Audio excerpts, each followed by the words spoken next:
বাবা, আমি এই মেয়েকে বিয়ে করতে পারবো না। তুমি প্লিজ আমাকে আর জোর করো না। যাকে বিয়ে করব তাকে যদি ভালোই না বাসতে পারি, তাহলে সে বিয়ে করে কি লাভ বলো? আর সবচেয়ে বড় কথা হচ্ছে, তুমি নিশ্চয় চাইবে না যে তোমার এত আদরের ভাতিজি কষ্টে থাকো। আজ প্রথম নিজের বাবার বিরুদ্ধে এতগুলো কথা বলল তমাল। ওর কথাগুলো শেষ হতে না হতেই ওর বাবা কষে একটা থাপ্পড় মারলেন। তারপর রাগে গজরাতে গজরাতে বললেন, বিয়ে যখন করবিই না, তাহলে ওর বিয়েটা ভেঙে কেন দিলে? বল, উত্তর দে আমার কথার। তুই যদি ওকে ভালোই না বাসিস, তাহলে বরকে ফোন করে কেন বলেছিস যে তোর সাথে সাফিকার রিলেশন আছে? বল। তমাল এবার ভীষণ রেগে গেছে। ওর বাবার সামনে রাগটাকে কন্ট্রোল করার চেষ্টা করছে, কিন্তু পারছে না। দাঁতে দাঁত চেপে তমাল বলল, তোমার আমার কথা বিশ্বাস কেন করছো না? আমি বরকে কোনো কল করিনি, আর না তো কিছু বলেছি। আমি সাফিকার সাথে রিলেশনের কথা আমি স্বপ্নেও ভাবতে পারি না। তোমরা সবাই জানো যে ওই মেয়েটাকে আমি দুই চোখে সহ্য করতে পারি না। তাকে ভালোবাসা বা বিয়ে করা তো দূরে থাক। এই জন্যই তো আমার সন্দেহ তোর উপর। তুই ছাড়া এই বিয়ে কেউ ভাঙতে পারে না। যবে থেকে সাফিকাকে এখানে এনেছি, তবে থেকেই তুই মেয়েটাকে সহ্য করতে পারিস না। তুই ওর বিয়ে ভাঙার জন্য এমন একটা জঘন্য কাজ করবি আমি ভাবতেও পারিনি। তোকে নিজের ছেলে ভাবতেও ঘৃণা লাগছে। বাবা, তুমি তোমার ছেলেকে এই চেনো? তোমার মনে হয় আমি এই ঘৃণিত কাজটা করতে পারি? আমি শিওর ওই ছেলেটাই বিয়ে করবে না। তাই এত সব ফোন দিয়ে আসছে। এমন একটা মেয়েকে কেই বা বিয়ে করতে চাইবে? জলজ্যান্ত একটা রোবট। প্রথমে সুন্দরী দেখে হ্যাঁ বলে দিলেও পরে হয়তো ওর ব্যবহার দেখে ওর সাথে কথা বলে আফসোস হচ্ছিল যে এমন একটা মেয়ে করে কি করে বিয়ে করবে। তমাল, তুই এত বড় একটা অন্যায় করার পরও বড় বড় কথা বলে যাচ্ছিস। লজ্জা করছে না তোর? তোর জন্য সাবিকার জীবনটা আমি নষ্ট হতে দেব না। এইসব শোনার পর আর কেউ রাজি হবে ওকে বিয়ে করতে? আমি তোর মতামত শুনতে চাইনি। আমি শুধুমাত্র আমার মতামত জানাচ্ছি। বাবা, তুমি সাফিকাকে জিজ্ঞেস করে দেখো। আর আমার সাথে বিয়ে দিলেও আরো দুঃখী হবে। তুমি বুঝতে পারছো না, আমি কিছুতেই ওকে হ্যাপি রাখতে পারবো না। বাবা প্লিজ, তুমি জেনে শুনে ওই মেয়েটার সাথে আমার জীবনটাও নষ্ট করে দিও না। ওর জন্য আরো ভালো পাত্র পাওয়া যাবে। প্লিজ বাবা। ভালো পাত্র? আজকে মান সম্মান না থাকলে তুই ভালো পাত্র দিয়ে কি করবি? এইভাবে তোর কারণে ওর বিয়ে ভেঙে গেছে শুনলে কোনো ভালো পাত্র ওকে বিয়ে করতে রাজি হবে বল? আর সব আত্মীয় স্বজনের কাছে আমার মুখ দেখানোর মতো ব্যবস্থা রেখেছিস তুই? আজ তোদের বিয়ে না হলে সবার সামনে মুখ দেখাতে পারবো? ভেবেছিস একবারও? বাবা, তুমি মান সম্মানের কথা ভেবে আমাদের দুজনের জীবনই এভাবে শেষ করে দিতে পারো না। এতে কেউ সুখী হব না। তুমি বরং সাফিকাকে জিজ্ঞেস করো। আমি 100% শিওর ও নিজেও আমাকে বিয়ে করতে চাইবে না। আমি কথা দিচ্ছি, সাফিকা রাজি থাকলে আমি ওকে বিয়ে করে নিব। কথাগুলো বলেই তমাল ভাবতে লাগলো যে সাফিকা নিশ্চয়ই ওকে বিয়ে করতে রাজি হবে না। যদিও ফোনটা ও করেনি, কিন্তু যেই করে থাক, নাম তো ওরই নিয়েছে। কে হতে পারে যে ওকে এত বাজেভাবে ফাঁসিয়ে দিয়েছে? কিন্তু ও যে বলে দিল যে সাফিকা রাজি থাকলে ও ওকে বিয়ে করে নেবে। সাফিকা যদি সত্যিই রাজি হয়ে যায় ওকে বিয়ে করতে, তাহলে না, যে করে হোক এখন সাফিকাকে মানাতে পারলেই ওর বাবার এই বাজে সিদ্ধান্তটা থেকেও মুক্তি পাবে। এতক্ষণ তমাল ওর বাবা ফিরোজ সাহেবের সাথে তর্ক করছিল ওর চাচাতো বোন সাফিকাকে নিয়ে। সাফিকা গ্রামের মেয়ে, ওদের ওখানে নর্মাল একটা কলেজ থেকে অনার্সটা কমপ্লিট করেছে। ওর বাবা কৃষিকাজ করে, জমি জমা অনেক আছে। সাফিকারা দু বোন, কোনো ভাই নেই। ওর ছোট বোন সানিয়া এবার কলেজে উঠলো। তমালের বাবা ভাতিজিকে নিজের কাছে এনেছিল বিয়ে দেওয়ার জন্য। পাত্র ব্যাংকে চাকরি করে, সবকিছু ঠিকঠাক ছিল।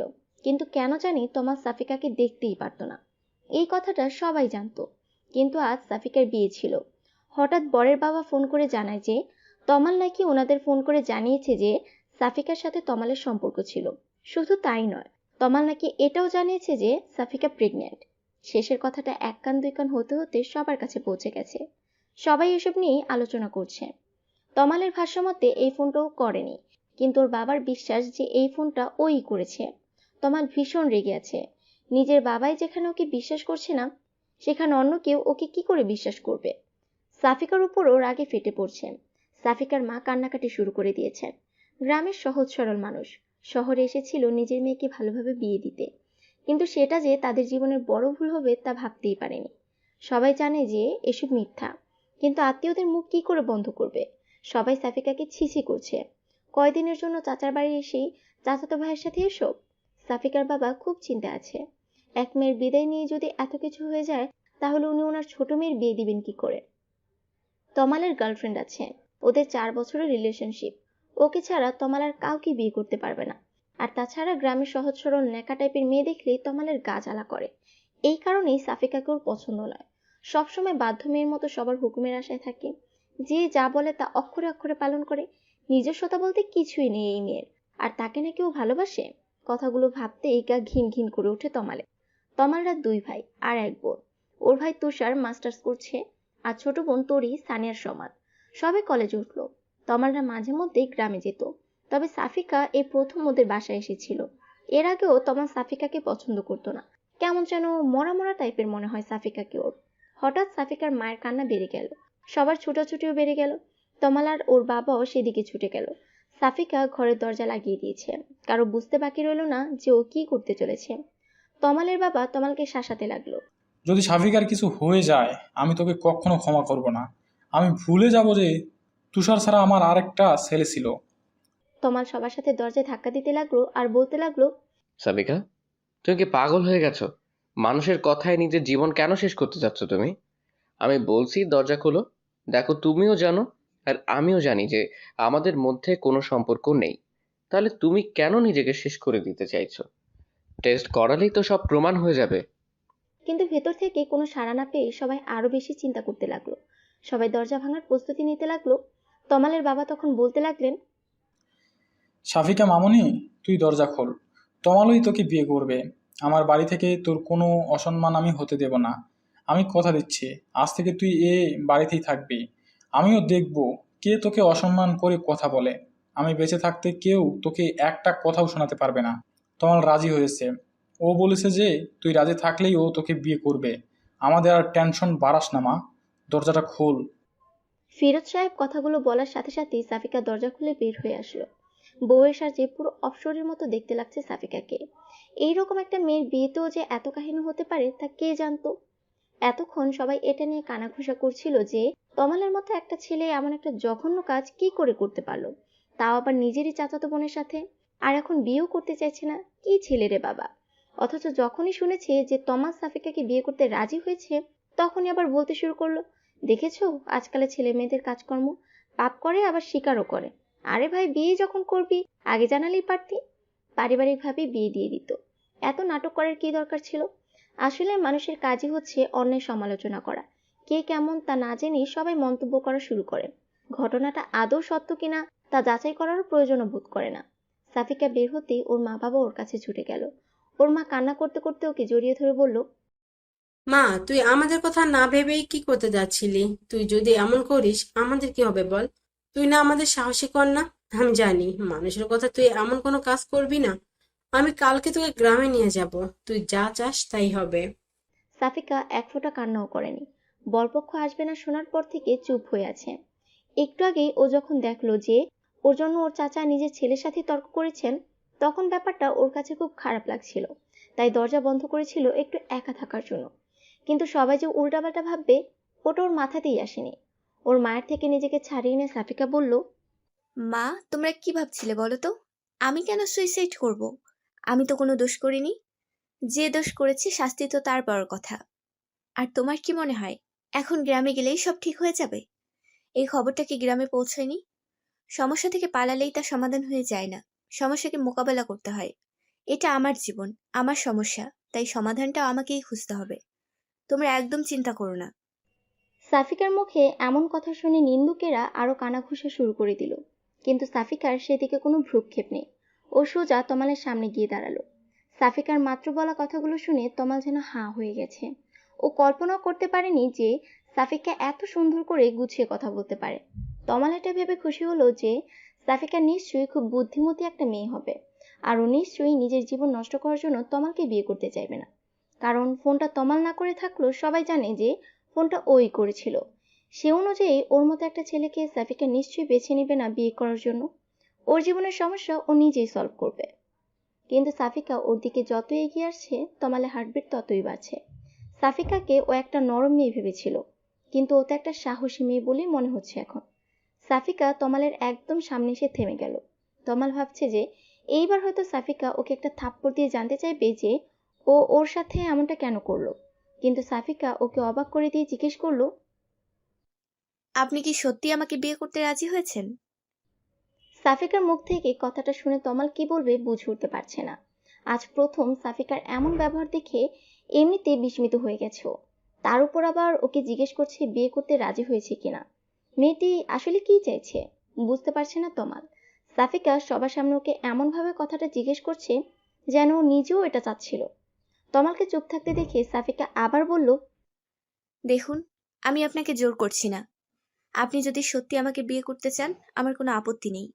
আমি আপনাকে বিয়ে করতে রাজি আছি। আপনি আরেকটু ভেবেচিন্তে তারপর সিদ্ধান্ত নিন। শুধুমাত্র সবার জোরাজুরিতে আপনি আপনার জীবনে এত বড় কোনো সিদ্ধান্ত নিন, এটা আমি চাই না।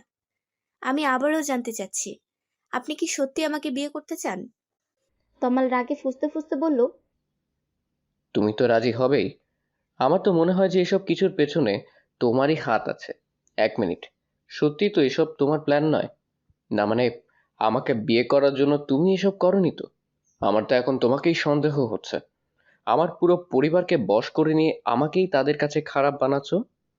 আপনার বুদ্ধির তারিফ করতে হয় মিস্টার তমাল। আমাকে কি মনে হয় আপনার? আমি কি এতটাই বোকা যে খাল কেটে কুমির আনবো? আর আপনাকে বিয়ে করার যদি আমার এতই শখ থাকতো, তাহলে কি আমার নিজের বিয়ে ভেঙে এত নাটক করতাম? নিজের আর পরিবারের মান সম্মান খুঁয়ে এই কাজটা করতে হতো না। বড় আব্বুকে বললেই কাজটা হয়ে যেত। আপনার কি মনে হয় বলুন তো? বড় আব্বুকে বললে তিনি কি আমার কথা ফেলতে পারতেন? এমনও তো হতে পারে যে তুমি। এটুকু বলতে না বলতেই পাশ থেকে ওর বাবা ওকে ধমক দিয়ে উঠলেন। তারপর বললেন, তমাল, তোর কি মাথা খারাপ হয়ে গেছে নাকি? কি সব আবল তাবল বলছিস? তুই বলেছিলি যে সাফিকা রাজি হলে তুই ওকে বিয়ে করবি। এইবার তো ওর মতামত শুনলি। আমি আর সময় নষ্ট করতে চাই না। এমন সময় তুষার এসে বলল, বাবা, কিছু মনে না করলে আমি একটা কথা বলতাম। না মানে, ভাইয়া সাফিকাকে পছন্দ করে। তুমি না হয় জোর করেই ওদের বিয়ে দিলে, কিন্তু তারপর তারপর কি হবে তুমি কি একবারও সেটা ভেবে দেখেছো? ওরা কখনো সুখী হবে না। তাহলে জোর করে এই বিয়ে দেওয়ার মানেটা কি? আমি বলছিলাম যে ভাইয়াকে কেন জোর করতে হবে? আমি আছি তো, যদি তোমাদের কারো কোনো অমত না থাকে। আর সবচেয়ে বড় কথা, সাফিকা যদি এইতে রাজি থাকে। মাথা নিচু করে কথাগুলো বলা শেষ করেই তুষার সবার মুখের দিকে তাকায়। তমাল যেন আলোর দিশা খুঁজে পায়, কিন্তু ওর বাবার হুঙ্কারে সম্ভিত ফিরে পায় দুই ভাই। তোমরা কি ভুলে যাচ্ছ যে তোমাদের বাবা এখনো বেঁচে আছে আর সে তোমাদের সামনেই আছে? তুষার, তুই এর মাঝে নাক গলাবি না। আর তমাল, ছোট ভাইকে দেখে শিখতে হবে তোর। ওর যেটুকু আত্মসম্মান বোধ আছে তোর সেটুকুও নেই। আমার সিদ্ধান্তই শেষ সিদ্ধান্ত। বেশি কথা না বলে বিয়ের জন্য তৈরি হয়ে যা। তারপর তমাল ওর অনিচ্ছা সত্ত্বেও সাফিকাকে বিয়ে করে নিল। নিজের বাবা আর সাফিকাকে ওর চরম শত্রু মনে হচ্ছিল। আস্তে আস্তে সবকিছু স্বাভাবিক হয়ে গেল। আত্মীয়রা সবাই এক এক করে চলে যেতে লাগলো। সাফিকার পরিবার আর ওর একমাত্র ফুফুর পরিবার রয়ে গেল। বাকি সবাই চলে গেল। রাত 10টার বেশি বেজে গেছে। সাফিকা ওর বোন সানিয়া আর তোরের সাথে তমালের রুমে বসে অপেক্ষা করছে। সাফিকা এর মধ্যে বিয়ের শাড়ি পরিবর্তন করে একটা 3 পিস পরে নিয়েছে। সানিয়া আর তোরই ভয় আছে যে তমাল যে আজ সাফিকাকে আরো কি কি কথা শোনাবে কে জানে। ওর যে রাগ, তোরই তো তমালকে ভীষণ ভয় পায়। ওর সামনে জোরে কথা পর্যন্ত বলে না, অথচ তুষারের সাথে কত ফ্রি। সানিয়া আর সাফিকার সাথেও তুষার অনেক ফ্রিলি কথা বলে। এই কারণে সবাই তুষার ভাইয়া বলতে পাগল। আর তমালের ধারে কাছেও কেউ যায় না ভয়। অথচ সেই তমালের জন্যই সাফিকাকে আজ অপেক্ষা করতে হচ্ছে। সাফিকা তোরি আর সানিয়াকে উদ্দেশ্য করে বলল, তোরা চলে যা তো এখন, অনেক রাত হয়ে গেছে। গিয়ে শুয়ে পড়। আমিও শুয়ে পড়ি। উনি যখন আসে আসুক। তোদেরকে এত রাত পর্যন্ত অপেক্ষা করতে কে বলেছে বল? আর আমারও ঘুম পাচ্ছে। সানিয়া ওকে উদ্দেশ্য করে বলল, এত কিছুর পরেও তোর ঘুম পাচ্ছে আপু? তমাল ভাইয়া তোর সাথে কেমন ব্যবহার করবে তা ভেবে তোর ভয় লাগছে না? আমার তো ভয়ে আত্মা শুকিয়ে যাচ্ছে। তোকে একা ফেলে যেতেই মন চাচ্ছে না। আচ্ছা আপু, তুষার ভাইয়াকে বড় আব্বু মানা কেন করলো? তুষার ভাইয়ার সাথে তোর বিয়ে হলে কত ভালো হতো বল। সানিয়া কথাটা বলতে না বলতেই তমাল রুমে ঢুকতে ঢুকতে বলল, তোমার বড় আব্বুর আমার মাথা খারাপ না করলে যে চলছিল না। সে তো আমার জীবনটা তছনছ করার জন্য উঠে পড়ে লেগেছে। আর সাথে তোমার আপু। তোমরাও লেগে যাও আমার পেছনে। দেখো আর কি কি নষ্ট করার আছে আমার জীবনে। সানিয়া তো ভয়ে চুপসে গেল। চুপচাপ ঘর থেকে বের হয়ে গেল। তরি যাওয়ার আগে কিছুটা সাহস নিয়ে তমালকে বলল, ভাইয়া প্লিজ, সাফিকা আপুকে বকাবকি করো না। এখানে আপুর তো কোনো দোষ নেই। আমি জানি না বাবা, এমন সিদ্ধান্ত কেন নিলেন। যাই হোক না কেন, সাফিকা আপুকে কষ্ট দিবেন একদম, তাহলে কিন্তু ভালো হবে না। কথাগুলো বলেই তরি ওখান থেকে চলে গেল। তমাল কি বলবে না বলবে বুঝতে পারছিল না। ও কিছু বলার আগেই তরি আর সানিয়া রুম থেকে বের হয়ে গেল। তমাল বিছানার দিকে তাকাতেই দেখতে পেল যে সাফিকা সুন্দর করে ওর বিছানাটা দখল করে শুয়ে আছে। চোখ বন্ধ করে থাকলো তমাল জানে যে সাফিকা এখনো ঘুমায়নি, তাই ওকে উদ্দেশ্য করে ব্যঙ্গাত্মক সুরে বলল, তোমাকে আমি সহজ সরল একটা মেয়ে ভাবতাম, কিন্তু বিশ্বাস করো, তোমার মতো বেহায়া মেয়ে আমি মনে হয় জীবনে দুটি দেখিনি। আমার লাইফটা নষ্ট করে দিয়ে আমার এই বিছানা দখল করে শুয়ে আছে এই মেয়ে। এই, তোমার লাজ লজ্জা বলতে কিছু নেই? এত বেহায়া কেন তুমি? সাফিকা চোখটা খুলে তমালের দিকে তাকিয়ে স্বাভাবিকভাবেই বলল, দরজাটা লাগিয়ে দিয়েছেন কি? না হলে দেখা যাবে কে কখন রুমে ঢুকে পড়েছে। এখন তো এটা আর আপনার একার রুম নয়, এটা আজ থেকে আমারও রুম। বিয়ে করেছি আপনাকে, আপনার রুমটা তো আজ থেকে আমারও। সো নিজের রুমে ঘুমাবো না তো কি অন্য কোথাও গিয়ে ঘুমাবো নাকি? লাইটটা অফ করে দিয়ে শুয়ে পড়ুন। লাইট জ্বালানো থাকলে আমার আবার ঘুম আসতে চায় না। তমাল নিজের রাগটাকে আর কন্ট্রোল করতে পারছে না। সাফিকার দিকে এগিয়ে গিয়ে সাফিকার হাত ধরে টানতে লাগলো আর বলতে লাগলো, এক্ষুনি আমার রুম থেকে বের হয়ে যাবে। তোমার যেখানে খুশি থাকো গিয়ে, আমার রুমে তোমার কোনো জায়গা নেই। তোমার মতো একটা নির্লজ্জ মেয়ের সাথে আমি থাকতে পারবো না। এক বিছানায় তো দূরে থাক, তোমার সাথে আমি এক রুমেও থাকতে পারবো না। সাফিকা এক ঝটকায় নিজের হাতটা ছাড়িয়ে নিয়ে অন্যদিকে মুখ ঘুরে শুয়ে পড়লো আর আস্তে আস্তে বলল, আমার সাথে থাকতে না চান আপনি যেখানে খুশি গিয়ে থাকতে পারেন, আমার কোনো আপত্তি নেই। কিন্তু আমি কোথাও যেতে পারবো না। নিজের স্বামীর পাশে থাকবো, এতে বেহায়াপনার কিছু তো দেখছি না আমি। তমাল নিজেও সাফিকার পাশে শুয়ে পড়লো আর বলতে লাগলো, কত বড় সাহস তোমার, আমার রুম থেকে আমাকেই তাড়াচ্ছ? বিয়ে হয়েছে কি মনে হচ্ছে? কোন অদৃশ্য পাওয়ার পেয়ে গেছো? আগে তো পুরো মেরি বিড়াল হয়ে থাকতে। আমার তো এখন মনে হচ্ছে যে এসবের পেছনে তোমারই হাত আছে। তুমি আমাকে ভালোবাসো, তাই না? স্বীকার কেন করছো না? বিয়ে তো করেই নিয়েছো। এইবার অন্তত নিজের ভুলগুলো স্বীকার করো। কথাগুলো বলেই তমা সাফিকাকে নিজের দিকে ঘুরিয়ে নিল।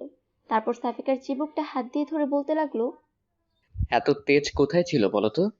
তোমার এই তেজ ভাঙাতে না আমার বেশি সময় লাগবে না। তোমার আসল রূপ আমি সবার সামনে এনেই ছাড়বো। Just wait and see. কথাগুলো বলেই তমা সাফিকার চিবুক ছেড়ে দিয়ে পাশ ফিরে শুয়ে পড়ল। সাফিকা এতক্ষণ তমালের কথা শুনছিল। এইবার সাফিকা কান্না শুরু করে দিল। আজ সারাদিন এত কিছু হয়ে গেছে, তবুও সাফিকা এক ফোঁটা কান্নাও করেনি। কিন্তু এখন ওর কান্নাগুলো যেন আর বাধা মানছে না, দু চোখ ছাপিয়ে আসছে। কান্না করতে করতে সাফিকা বলতে লাগলো, কেন সবাই আমাকেই দোষ দিচ্ছে বলুন তো? আপনি বরপক্ষকে ফোন করেছিলেন, আপনি বলেছেন যে আমি নাকি প্রেগনেন্ট। এই কথা শুনে কেউ আপনাকে কিছু বলেছে? একবারও আপনার দোষ দিয়েছে? কিন্তু আমাকে বলেছে।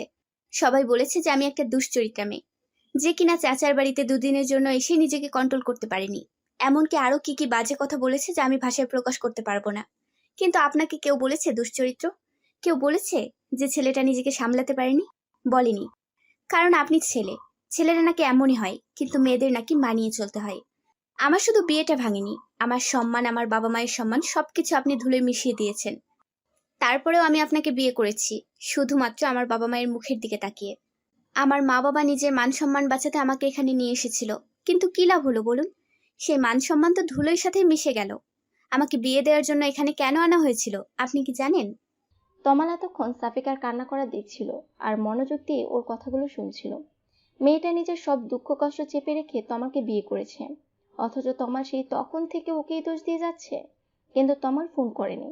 সাফিকাও যদি কাউকে দিয়ে ফোন না করে থাকে, তাহলে ফোনটা কি করলো বরপক্ষকে? তমাল কিছুতে এটা মিলাতে পারছে না।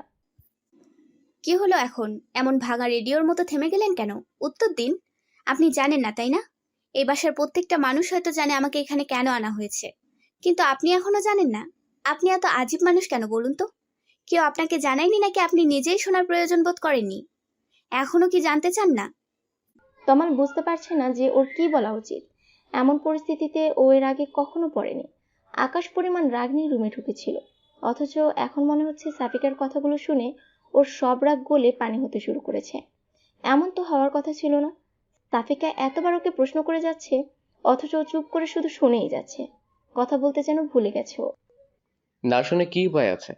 আমি চাইলেও তুমি শোনাবে, আর না চাইলেও তুমি শোনাবে। তার থেকে বলেই ফেলো তোমার কাহিনী। বাবা সেদিন বলছিল কি যেন, আমি অতটা মনোযোগ দিয়ে শুনিনি। সবাই কথা বলছিল, তোমার কোনো কথা শোনার কোনো আগ্রহ আমার ছিল না, তাই শোনা হয়নি। আজ তো না শুনলে তুমি আমাকে ঘুমোতে দেবে বলে মনে হয় না। সাফিকা কান্না করতে করতে তমালের শার্টের সাথে নাক মুখ মুছতে থাকে। তমাল সরে যেতে চাইলেও পারে না। সাফিকা টেনে ধরে ওর নাকের পানি চোখের পানিগুলো তমালের শার্টে মুছতে থাকে। তমাল নাক ছিটকায়, তবে সরতে পারে না। সাফিকা যে ওর শার্টটাকে টিস্যু বানিয়ে ফেলেছে তা বুঝতে বাকি রইল না। সাফিকার ক্ষণে ক্ষণে রং পাল্টাতে দেখে তমাল নিজেও হতবাক হয়ে গেছে। মেয়েদের কান্নাকে হয়তো এই কারণেই মায়া কান্না বলে। তমালের মতো মানুষও ওর ন্যাকা কান্নার কাছে হেরে গেছে। আমাদের গ্রামেও একজন আমার বিয়ে ভেঙে দিয়েছিল। শুধু আমাদের গ্রামের চেয়ারম্যানের ছেলে। সে আমার বাড়িতে বিয়ের জন্য প্রস্তাবও পাঠিয়েছিল। কিন্তু এসএসসি পাশ করা একটা ছেলের সাথে অনার্স পাশ করা একটা মেয়ের বিয়ে কি কোনো মা বাবা দিতে চায়? আর ওই ছেলেটাকে আমার একদম পছন্দ নয়। সারাদিন রাত আড্ডা নিয়ে থাকে আর বাপের টাকায় ফুটানি। অমন ছেলেকে আমি কেন? কোনো ভালো মেয়ে বিয়ে করতে চাইবে না। কিন্তু ওই যে জোরজার মূল্য তার, যে বিয়ে ভাঙা বন্ধের জন্য আমাকে এখানে আনলো, সে এখানে এসেও একই অবস্থা। তাও আবার বিয়ের দিন, আরেক ধাপ এগিয়ে। তমাল এতক্ষণ মনোযোগ দিয়ে ওর কথা শোনার পর বলল, তাহলে তোমার বিয়ে ভাঙার জন্য আমাকে কেন দোষারোপ করছো সবাই? এটা তো সবাই জানো যে বিয়েটা কে ভেঙেছে। আমাকে এর মধ্যে জড়ানোর কি খুব বেশি প্রয়োজন ছিল? এখানে ওরা খোঁজ পাবে কিভাবে? ওরা যাতে আমার খোঁজ না জানতে পারে সেজন্যই তো আমাকে এখানে আনা হয়েছিল। তবে কেন জানি আমার মনে হচ্ছে আপনি সত্যি বলছেন। মানে এর পেছনে নিশ্চয় অন্য কেউ আছে। কিন্তু কে সে? আপনি আমাকে সাহায্য করবেন খুঁজে বের করতে? আর সে যে শুধু আমার শত্রু তা কিন্তু না, সে আপনারও ঘোর শত্রু। না হলে আপনাকে এর মধ্যে জড়াতো না। আমাকে বিশ্বাস করার জন্য থ্যাঙ্কস। অন্তত একজন তো আমাকে বিশ্বাস করেছে। আমি অবশ্যই আসল কালপ্রিটকে খুঁজে বের করব। এত জঘন্য কাজ কে করতে পারে তাকে তো তার প্রাপ্য পেতেই হবে। কথাগুলো বলার পর তমাল বিছানা থেকে উঠে শার্টটা চেঞ্জ করে একপাশে জড়সড় হয়ে শুয়ে পড়ল। আর ভাবতে লাগলো, যে এই কাজটা যদি ওই চেয়ারম্যানের ছেলে না করে থাকে তাহলে আর কে হতে পারে? ফিরোজ সাহেবের স্ত্রী শিলা ভীষণ রেগে আছেন। আত্মীয়ের মধ্যে বিয়ে শাদী ওনার একদম পছন্দ নয়। শোয়ার পর থেকে উনি স্বামীর সাথে এই নিয়ে তর্ক করে চলেছেন। তোমাকে আমি আগেই বলেছিলাম যে এই মেয়েকে এখানে আনার কোনো প্রয়োজন নেই। গ্রামে এত ঝামেলা হচ্ছে, এখানে যে ঝামেলা হবে না তা কে জানে। তুমি তো আমার কোনো কথা শুনবে না। মানবতার ভান্ডার খুলে বসে আছেন, শেষে কিনা ওই মেয়েকে আমার ছেলের কাঁধেই ঝুলিয়ে দিলে। কে জানে এই মেয়ে কেমন হবে, পুরো সংসারটা ধ্বংস করে দেয় না। ফিরোজ সাহেবের কথা বলার আর মন মানসিকতা নেই। তিনি নিজেও বুঝতে পারেনি এত কিছু হয়ে যাবে। সবার মুখ বন্ধ করার জন্য হলেও এই বিয়েটা দেওয়া উচিত ছিল। বড় মুখ করে ভাইয়ের মেয়েকে এখানে এনেছিল বিয়ে দেওয়ার জন্য। এখান থেকেও যদি খালি হাতে ফিরতো তাহলে মেয়েটার কি হতো? দেখো শিলা, যা হওয়ার হয়ে গেছে। সাফিকা এখন আর শুধু আমার ভাতিজি নয়, ও আমাদের বড় ছেলের বউ। আশা করি কথাটা মাথায় থাকবে। ভাগ্যের লিখন খণ্ডানোর ক্ষমতা আমাদের কারোরই নেই। কথাগুলো বলেই পাশ ফিরে শুয়ে পড়ল ফিরোজ সাহেব। শিলা আবার বলতে লাগলো, আমার ছেলেকে জোর করে বিয়ে দিয়েই ভাবছো যে সে আমার ছেলের ভালোবাসা পেয়ে গেল? আমার ছেলে ওই মেয়েকে কখনো মেনে নেবে না, আর আমিও না। আত্মীয়দের সামনে তুমি সবার মান রাখতে চেয়েছিলে, তা রাখা শেষ। এবার আমার যা করার তাই করব। কালকে ওই মেয়েকে আমি ওর বাবা মায়ের সাথে গ্রামে পাঠানোর ব্যবস্থা করছি। তুমি এর মাঝে একদম নাক গলাবে না। আমি ওই মেয়েকে কিছুতেই নিজের বৌমা হিসেবে মানি না। আর আমার ছেলের উপরেও আমার পুরো বিশ্বাস আছে। ও নিজেও এই মেয়েকে নিয়ে সংসার করতে পারবে না। যা হওয়ার হয়ে গেছে, আর সামনেও যা উচিত তাই হবে। ফিরোজ সাহেব নিজের স্ত্রীকে ধমক দিয়ে বললেন, তোমার মাথা কি খারাপ হয়ে গেছে? কি আবোল তাবোল বলছো? একটা পবিত্র সম্পর্ক শুরু না হতেই তুমি শেষ করে দেওয়ার কথা ভাবছো কি করে? তুমি কি মানুষ? আমার ছেলেকে আমি ভালো করেই চিনি। ও এমন কিছুই চাইবে না। আর না তো আমি এমন কিছু হতে দেব। সাফিকা এই বাড়িতেই থাকবে, কোথাও যাবে না সে। আশা করি কাল এই নিয়ে আর কোনো ঝামেলা করবে না। এর ফল কিন্তু ভালো হবে না।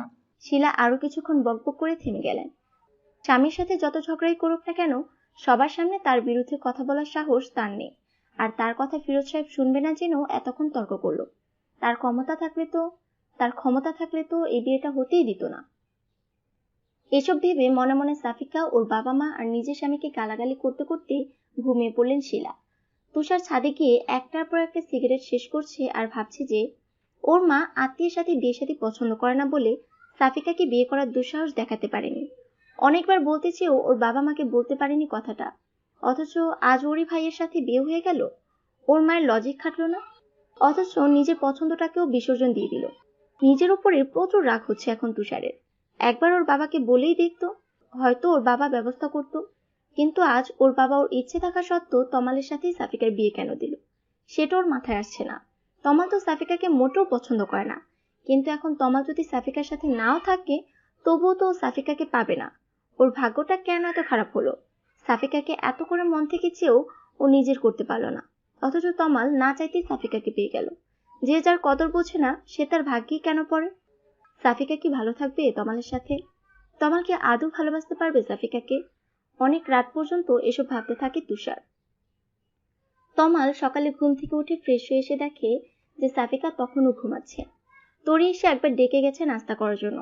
রাতে অনেকক্ষণ কান্না করে তারপর ঘুমিয়েছে, তাই তমাল ওকে ডাকতে চাচ্ছিল না।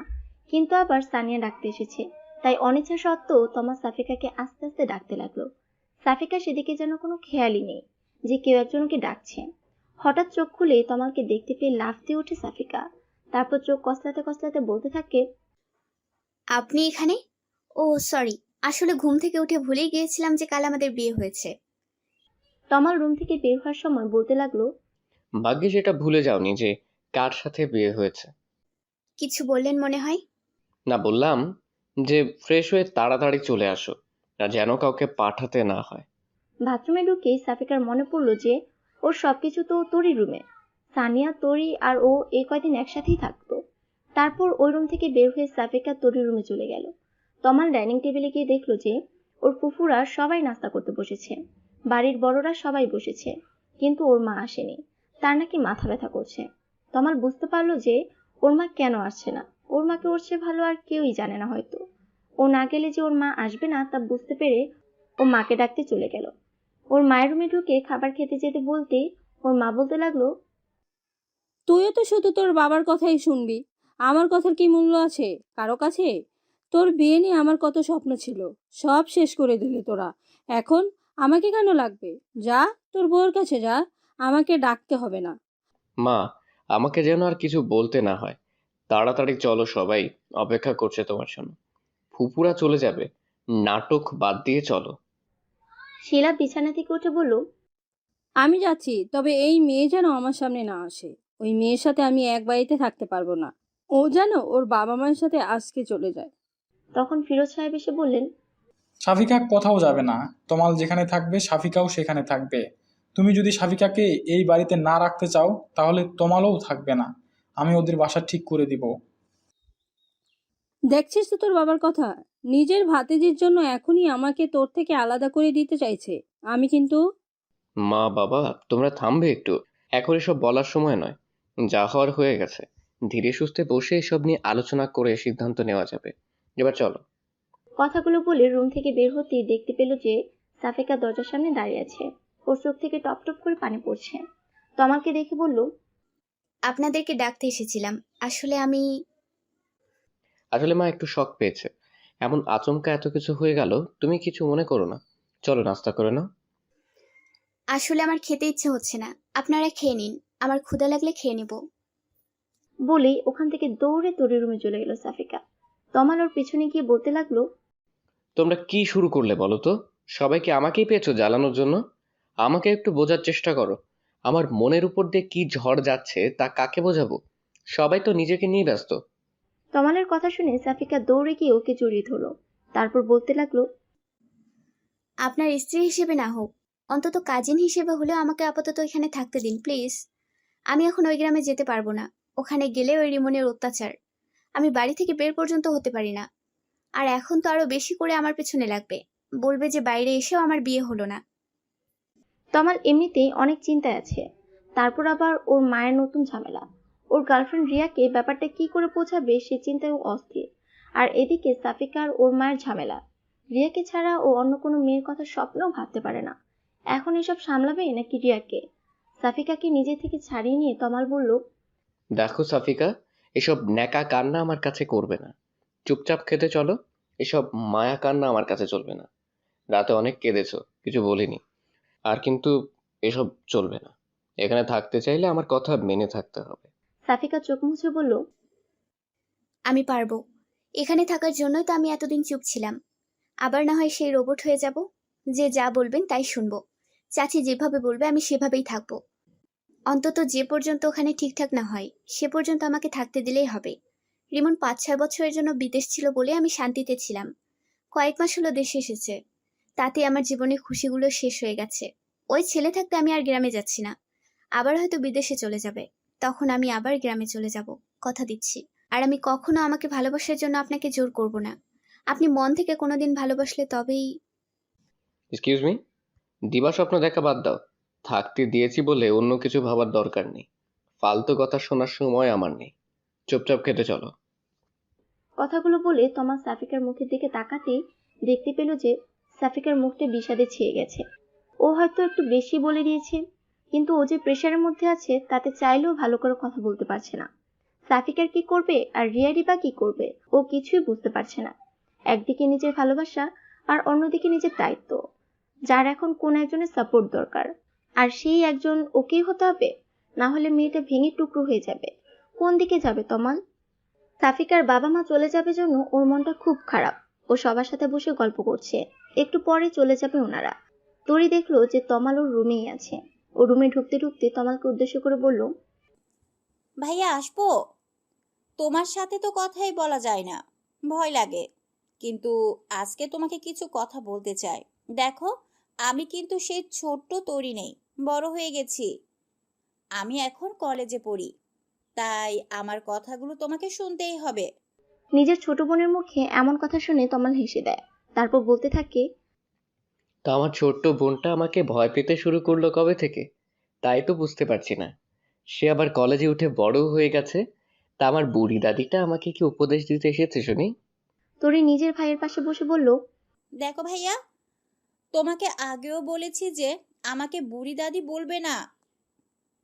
আমি কি বুড়ি নাকি? আর আমি যেটা বলতে এসেছি সেটা শোনো। চাচিরা চলে যাবে, অথচ ওই সাফিকা আপু একটুও কান্না করবে না, দেখো। কিন্তু চাচিরা যেতে না যেতেই সবার আড়ালে গিয়ে ইচ্ছে মতো কান্নাকাটি করবে। নিজেকে যতই স্ট্রং দেখানোর চেষ্টা করুক না কেন, আমার চোখকে ফাঁকি দিতে পারেনি। আমি ঘুমিয়ে যাওয়ার পর হঠাৎ জেগে গেলে মাঝে মধ্যে দেখতাম যে সাফিকা আপু বেলকুনিতে দাঁড়িয়ে কান্না করছে, নয়তো চুপচাপ দাঁড়িয়ে আছে। সানিয়া আর চাচা চাচিকে ছাড়া থাকতে ওর ভীষণ কষ্ট হতো। তারপরও থাকতো একমাত্র ওই রিমনের অত্যাচার থেকে বাঁচার জন্য। এখন তো একেবারে এখানেই থাকবে। জানি না আর কত কাঁদতে হবে আপুকে। তার উপরে তুমি সকালে কি পরিমাণ বকাবকি করলে দেখলাম। তুমি যাওয়ার পরে বাথরুমে গিয়ে কিছুক্ষণ কান্না করে তারপর হাসি মুখে খেতে গেল। আমি সব খেয়াল করি। এতগুলো কথা একেবারে বলে হাঁপিয়ে ওঠে তরি। তারপর তমালের প্রতিক্রিয়া দেখার জন্য ওর দিকে তাকায়। তমাল চুপচাপ ওর কথা শুনলো দেখে ওর ভালো লাগছে। আর এই প্রথম সাফিকার জন্য তমালকে এতগুলো কথা বলল। তরির মুখে এমন বড় মানুষের মতো কথা শুনে তমাল বুঝতে পারলো যে তার সেই ছোট্ট তরিটা আজ সত্যি অনেক বড় হয়ে গেছে। আচ্ছা, তরিকে বিয়ে দিলেও কি এইভাবে ওর শ্বশুরবাড়ি রেখে চলে আসতে হবে? ভাবতেই বুকের মধ্যে চিনচিন একটা ব্যথা অনুভব হয় তমালের। তার মানে সাফিকার বাবা মায়েরও অনেক কষ্ট হচ্ছে সাফিকাকে রেখে যেতে। আর সাফিকা, কথাটা ভাবতে মেয়েটার জন্য এক অজানা টান অনুভব করতে থাকে তমাল। এটাই কি পবিত্র সেই বন্ধন? 3 কবুলের মাধ্যমে যে বন্ধন গড়ে ওঠে। কথাটা ভাবতে নিজেকে বড্ড অপরাধী মনে হতে থাকে তমালের। নিজের বাবার অনুরোধে এটাও কি করে বসলো? একটা মেয়ের স্বপ্ন নিয়ে খেলার কোনো অধিকার ওর নেই, সেখানেও দুটো মেয়ের জীবন নিয়ে খেলছে। এই গোলকধাঁধা থেকে আজ ওকে বের হতেই হবে, নইলেও নিজেকে কখনো ক্ষমা করতে পারবে না। আচ্ছা, তরির সাথে যদি এমনটা করতো, ভাবতেই ওর পুরো শরীর কেঁপে ওঠে। তরি নিজের ভাইয়ের কোনো উত্তর না পেয়ে রুম থেকে চলে যেতে যেতে বলল, আমার আগেই বোঝা উচিত ছিল যে তোমাকে কোনো কথা বলা আর পাহাড়ের সামনে দাঁড়িয়ে কথা বলা একই ব্যাপার। কোনো উত্তর পাওয়া যাবে না। আমাকে কেন ধমক দাওনি, এটাই তো অনেক। পরের কথাগুলো আস্তে আস্তে বলল যেন তমাল শুনতে না পায়। তরি চলে যাওয়ার পরেও তরির বলা কথাগুলো তমালের কানে রেকর্ডের মতো বাজতে লাগলো। আর সাফিকার মনের অবস্থাটা বোঝার চেষ্টা করলো। সাফিকার বাবা মা আর সানিয়া আজকে ট্রেনে গ্রামে চলে যাবে। কলিজার টুকরা মেয়েটাকে এভাবে ফেলে রেখে যেতে তাদের কারোরই মন টানছে না, কিন্তু এটাই তো নিয়ম। বিয়ের পর স্বামীর ঘরটাই তো মেয়েদের আসল জায়গা। আর তাছাড়া এখানে সবাই সাফিকার আপন। তারপরও সানিয়া আর ওর মা অনেক কান্না করছে, কিন্তু সাফিকা পাথরের মতো শক্ত হয়ে আছে। ওর বাবা মায়ের সামনে ও নিজেই যদি কান্নাকাটি শুরু করে দেয়, তাহলে ওনারা ভালো থাকতে পারবে না। সাফিকার কান্নায় পরিপূর্ণ মুখটাই ওনাদের চোখে ভাসবে, তাই সাফিকার কান্নাগুলো মিথ্যা হাসির আড়ালে লুকিয়ে রেখেছে। কান্না পেলে সেই কান্নাটাকে আটকে রাখাটা যে কি পরিমাণ কষ্টের তা সাফিকা ভালোভাবে বুঝতে পারছে। সাফিকার বাবা তমালের হাতের উপরে সাফিকার হাত দিয়ে বললেন, মেয়েকে বিয়ের সময় জামাইয়ের হাতে তুলে দিতে হয়, কিন্তু আমি আজ দিচ্ছি। শুধু মেয়ে জামাই নয়, আমার নিজের ছেলে হিসেবে আমি আমার কলিজার টুকরোটাকে রেখে যাচ্ছি। ও এর আগে বাইরে কখনো থাকেনি, বাইরের জীবন সম্পর্কে ওর ধারণা নেই বাবা। এই কয়দিন তোমাদের এখানে এসেছে তাই রোজ ফোন করে কান্নাকাটি করত, আর এখন তো সারা জীবনের জন্য রেখে যাচ্ছি। মেয়েকে বিদায় দেওয়ার সময় যে একটা বাবার কি পরিমাণ কষ্ট হয় তা তুই যখন নিজে বাবা হবি তখন বুঝতে পারবি। নিজের বাবাকে থামিয়ে দিয়ে সাফিকা বলল, বাবা, তুমি এসব কি বলছো? আমি কোথায় কান্নাকাটি করেছি? তোমরাই তো সবাই কান্নাকাটি করে জোয়ার বইয়ে দিয়েছো। আর শোনো, আমি এখন সেই ছোট্ট সাফিকা নেই যে কোথাও গেলে বাবা বাবা বলে কান্নাকাটি শুরু করব। দেখছো না আমি কত হাসি খুশি আছি এখানে? আমাকে কি পরের বাড়িতে রেখে যাচ্ছ নাকি? এখানে সবাই আছে, বড় আব্বু, চাচি, তরি। তুমি একদম চিন্তা করবে না আমাকে নিয়ে। আর সনিয়া তো আছেই, নিজের খেয়াল রাখবে। আর সানিয়া, সারাক্ষণ টিভি আর ফোন না দেখে ঠিকঠাক পড়াশোনা করবি, আর বাবা মায়েরও খেয়াল রাখবি, আর নিজেরও খেয়াল রাখবি। কাজ ছাড়া একদম বাইরে যাবি না। আর মা, তুমি নিজেও ঠিকঠাক ঔষধ খাবে আর বাবাকেও খাওয়াবে। খাওয়া দাওয়া ঠিক মতো করবে, একদম অনিয়ম করবে না। সাফিকার বাবা মায়ের সাথে কথা বলার সময় ও খেয়াল করলো যে ওর হাত এখনো তমালের মুঠির মধ্যেই আছে। তাড়াতাড়ি নিজের হাত ছাড়াতে গেলে তমাল তা আরো শক্ত করে চেপে ধরে। সাফিকা তমালকে বুঝতে পারছে না, এই ভালো ব্যবহার করছে আবার এই খারাপ ব্যবহার করছে। তমালের কোনটা আসল ব্যবহার আর কোনটা নকল তা বুঝতে পারছে না সাফিকা। সবাই যে বলতো বিয়ে হলেই নাকি স্বামী স্ত্রীর মধ্যে একটা অদৃশ্য মায়ের বন্ধন সৃষ্টি হয়ে যায়, তাহলে ওদের মধ্যে সেই বন্ধনটা কেন তৈরি হচ্ছে না এখনো? নাকি সম্পর্ক আসলে এত সহজ নয়, নাকি আরো সময় লাগবে? কিন্তু সকালে তমাল তো বলেছিল যে সে নাকি সাফিকাকে ভালোবাসতে পারবে না। তার মানে কি সেটাই সত্যি? ওর চাচার অনুরোধে শুধু বিয়ে করেছে তমালকে, তার মানে তমালকে সত্যিই কোনোদিন ভালোবাসবে না? কথাগুলো ভাবতেই মনের মধ্যে কল্পনার আকাশে মেঘ জমতে শুরু করে। ও আর কখনো তমালকে বিরক্ত করবে না, ও তমালকে এই বন্ধিত্ব থেকে মুক্তি দিয়ে দিবে। সাফিকার বাবা মা চলে যেতেই সাফিকা তমালের হাত থেকে নিজের হাত ছাড়িয়ে নিয়ে তমালের রুমে চলে গেল। তরি ওর রুম থেকে সাফিকার সব জিনিস দিয়ে গেছে তমালের রুমে। সাফিকা এখনো জানে না যে তমাল অন্য একটা মেয়ের জন্য ওর সাথে এমন ব্যবহার করছে। সাফিকা চলে যেতেই তমালের খেয়াল হয় যে ও এতক্ষণ সাফিকার হাত শক্ত করে ধরে রেখেছিল, কিন্তু কেন ধরেছিল তাও নিজেও জানে না। হঠাৎ ওর তোরের বলা কথাগুলো মনে পড়তেই দৌড়ে রুমে চলে যায়। সাফিকা মাথা নিচু করে বসেছিল। তমাল আস্তে আস্তে ওর সামনে গিয়ে বলতে লাগলো, চাচা চাচি চলে গিয়েছে তো কি হয়েছে, আমরা তো আছি নাকি? আমাদের উপর বিশ্বাস নেই? আমি আমার কথা রেখেছি, তোমাকে গ্রামে পাঠাইনি, এবার তোমার পালা। একদম কান্নাকাটি করা যাবে না। কি হলো, বললাম না কান্নাকাটি করা যাবে না? কান্নাকাটি আমার একদম সহ্য হয় না। তমালের কথাগুলো শুনেই সাফিকা অবাক হয়ে মাথা তুলে তাকায়। সাফিকার থেকে তমাল বেশি অবাক হয়। তুমি কান্না করছো না? আমি তো ভেবেছিলাম যে সবাই চলে গেছে জন্য তুমি রুমে এসে কান্নাকাটি। নিজের ব্যবহারে নিজেই লজ্জা পায় তমাল। সব দোষ ওই তরির। সাফিকা মৃদু হেসে তমালকে বলতে থাকে, আমি বলেছি না আমি অতটাও ছিচকাদুনে নই। আপনি কি ভেবেছিলেন বলুন তো, যে মেয়েটা কান্না করছে একটু সান্ত্বনা দিয়ে আসি, তাই না? থ্যাঙ্কস আমাকে থাকতে দেওয়ার জন্য, আর সরি ফর ডিস্টার্বিং। তমাল সাফিকার চোখে মুখে কষ্টের ছাপ স্পষ্ট দেখতে পাচ্ছে, অথচ মুখে বড় বড় বুলি আওড়াচ্ছে। তরি ঠিকই বলেছিল। তমাল আস্তে করে সাফিকার পাশে বসতেই সাফিকা নিজেকে গুটিয়ে নেয় এক পাশে। ওর এমন ব্যবহার দেখে তমাল বলতে থাকে, ভয় পাচ্ছ আমাকে? দেখো, সকালে কথাগুলো এভাবে বলতে যাইনি, কিন্তু চারপাশের প্রেশারে মাথা ঠিক ছিল না। প্লিজ কিছু মনে করো না। ক্ষমা তো আমার চাওয়া উচিত। যা প্রাপ্য তার থেকে খুব বেশি এক্সপেক্ট করে ফেলেছিলাম। সত্যিটা বলার জন্য থ্যাঙ্কস। না হলে হয়তো আমি আরো বেশি স্বপ্ন বুনতে থাকতাম। আমি তোমাকে একটা কথা বলতে চাই। তমাল আসলে রিয়ার কথাটাকে জানিয়ে দিতে চাচ্ছে, যেন সাফিকা বুঝতে পারে যে কেন ও সাফিকাকে আপন করে নিতে পারছে না। বিয়ে যখন করেছে সত্যিটা তো জানাতেই হবে।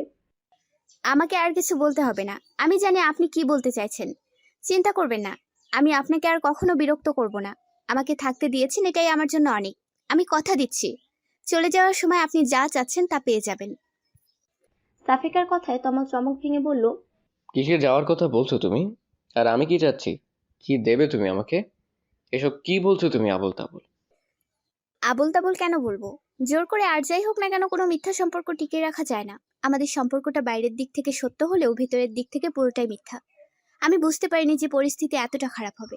তাহলে কখনো আমি আপনাকে বিয়েটা করতে দিতাম না। এই তো আর কটা দিন, তারপর আমি এই বাঁধন থেকে আপনাকে চিরতরে মুক্তি দিয়ে যাব। কথাগুলো বলেই সাফিকা বিছানা থেকে ওঠার প্রস্তুতি নিচ্ছিল। তমাল ওর হাত ধরে আবার বসিয়ে সাফিকার মুখটা নিজের দিকে নিল। রাগে তমালের চোখ দুটো রক্তবর্ণ ধারণ করেছে। সাফিকাকে উদ্দেশ্য করে বলল, কি যেন বলছিলে আরেকবার বলো। বন্ধন থেকে মুক্তি? কি বলছিলে এসব? সাফিকা তমালের হাত থেকে নিজেকে ছাড়াতে গিয়েও ব্যর্থ হয়। তমালের চোখের দিকে তাকাতেই ওর ভয় হতে থাকে। তমালের এমন রূপ দেখে ওর আত্মা শুকিয়ে যায়। সাফিকা শুকনো কণ্ঠে সাহস সঞ্চার করে বলল, ডিভোর্স। কথাটা বলার সাথে সাথেই সাফিকা কিছু বুঝে ওঠার আগেই ওর গালে একটা থাপ্পড় পড়ল। তমালের হাতের কয়েকটা আঙুলের দাগ সাথে সাথেই স্পষ্ট হয়ে উঠল ফর্সা গালের উপর। তমাল নিজের রাগটাকে কন্ট্রোল করতে পারছে না। তুমি এসব করে কি প্রমাণ করতে চাইছো? মহান সাজতে চাইছো? আমাদের সম্মানের কথা বাদ দিলাম, নিজের বাবা মায়ের কথাটাও ভাববে না একবার? বিয়েটাকে ছেলে খেলা মনে হয় তোমার কাছে? যখন খুশি করলে, যখন খুশি ভেঙে দিলে, তারপর যে কি হবে তা একবারও ভেবে দেখেছো? সবার অনুভূতির কোনো মূল্য নেই তোমার কাছে? তমালের কথা শুনে সাফিকা এতক্ষণে চোখের জলগুলোকে মুক্ত করে দিল। তারপর কান্না করতে করতে বলল, বাহ, আপনি সবার দিকটা দেখছেন, অথচ আমার দিকটা একবারও ভেবে দেখেছেন?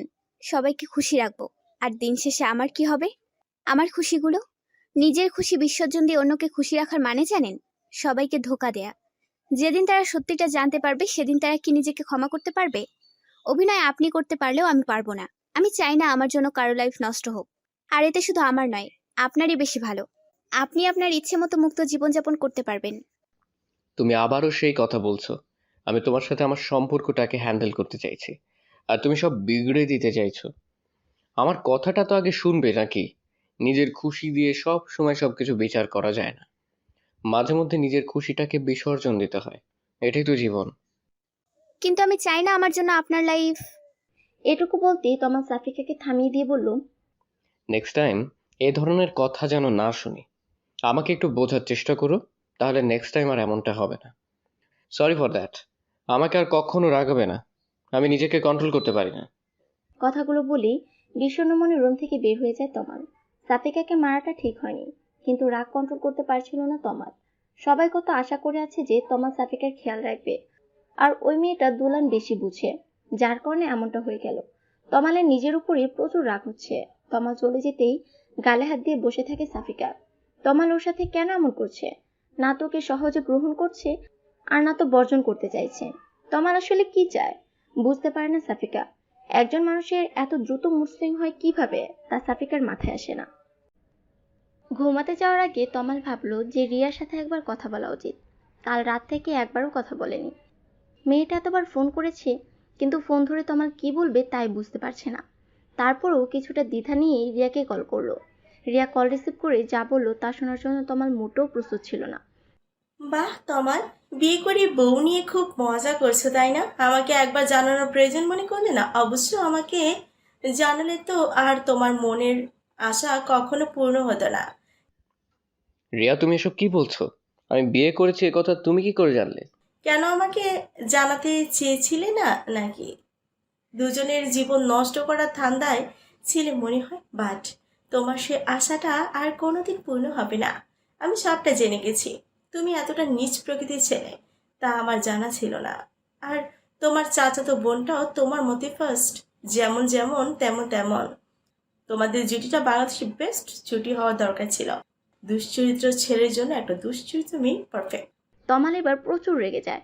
রিয়াকে একটা ধমক দিয়ে বলে, দেখো রিয়া, আমি তোমাকে ঠকাতে চাইনি। আমার কথাটা বোঝার চেষ্টা করো। তুমি সাফিকার চরিত্র নিয়ে কেন কথা বলেছো? তুমি এসব জানলে কি করে? রাশেদ বলেছে। কাল তো ও নিজের চোখে সব দেখেছে আর নিজের কানে সব শুনেছে। তোমাদের দুইজনেরই কাহিনী। ওরকম মেয়েদের জন্য পুরো নারী জাতির বদনাম হয়ে যায়। অবশ্য মেয়েটাই বা কি করবে তোমাকে দেখে? আর একবার সাফিকার চরিত্র নিয়ে কথা বললে আমি ভুলে যাব যে আমি তোমাকে ভালোবাসি। আমার ভাবতেও অবাক লাগছে যে তুমিও আমাকে ভুল বুঝলে। আমি ভেবেছিলাম যে আর কেউ বিশ্বাস করুক বা না করুক, অন্তত তুমি আমাকে বিশ্বাস করবে। তুমি তো জানো আমি কেমন ছেলে, কিন্তু তুমিও অন্য সবার মতোই। কেন?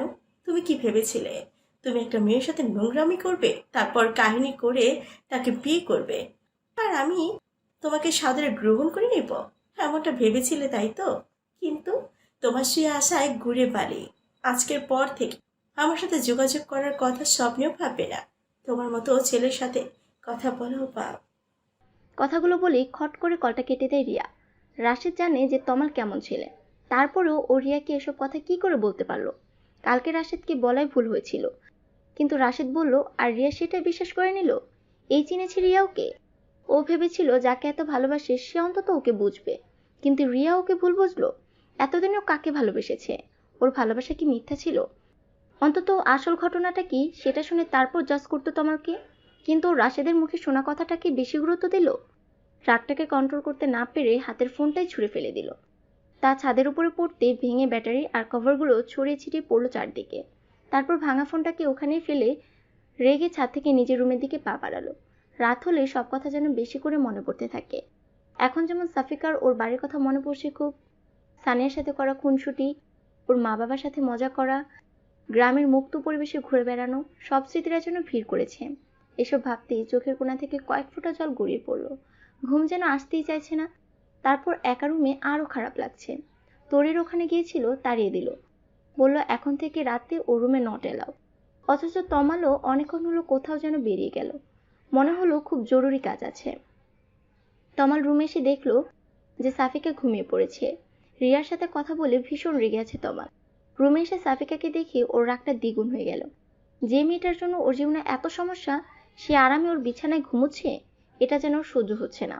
তমাল রুমে এসেছে বুঝতে পেরে সাফিকা চোখ খুলে বলল, কোথায় ছিলেন এতক্ষণ?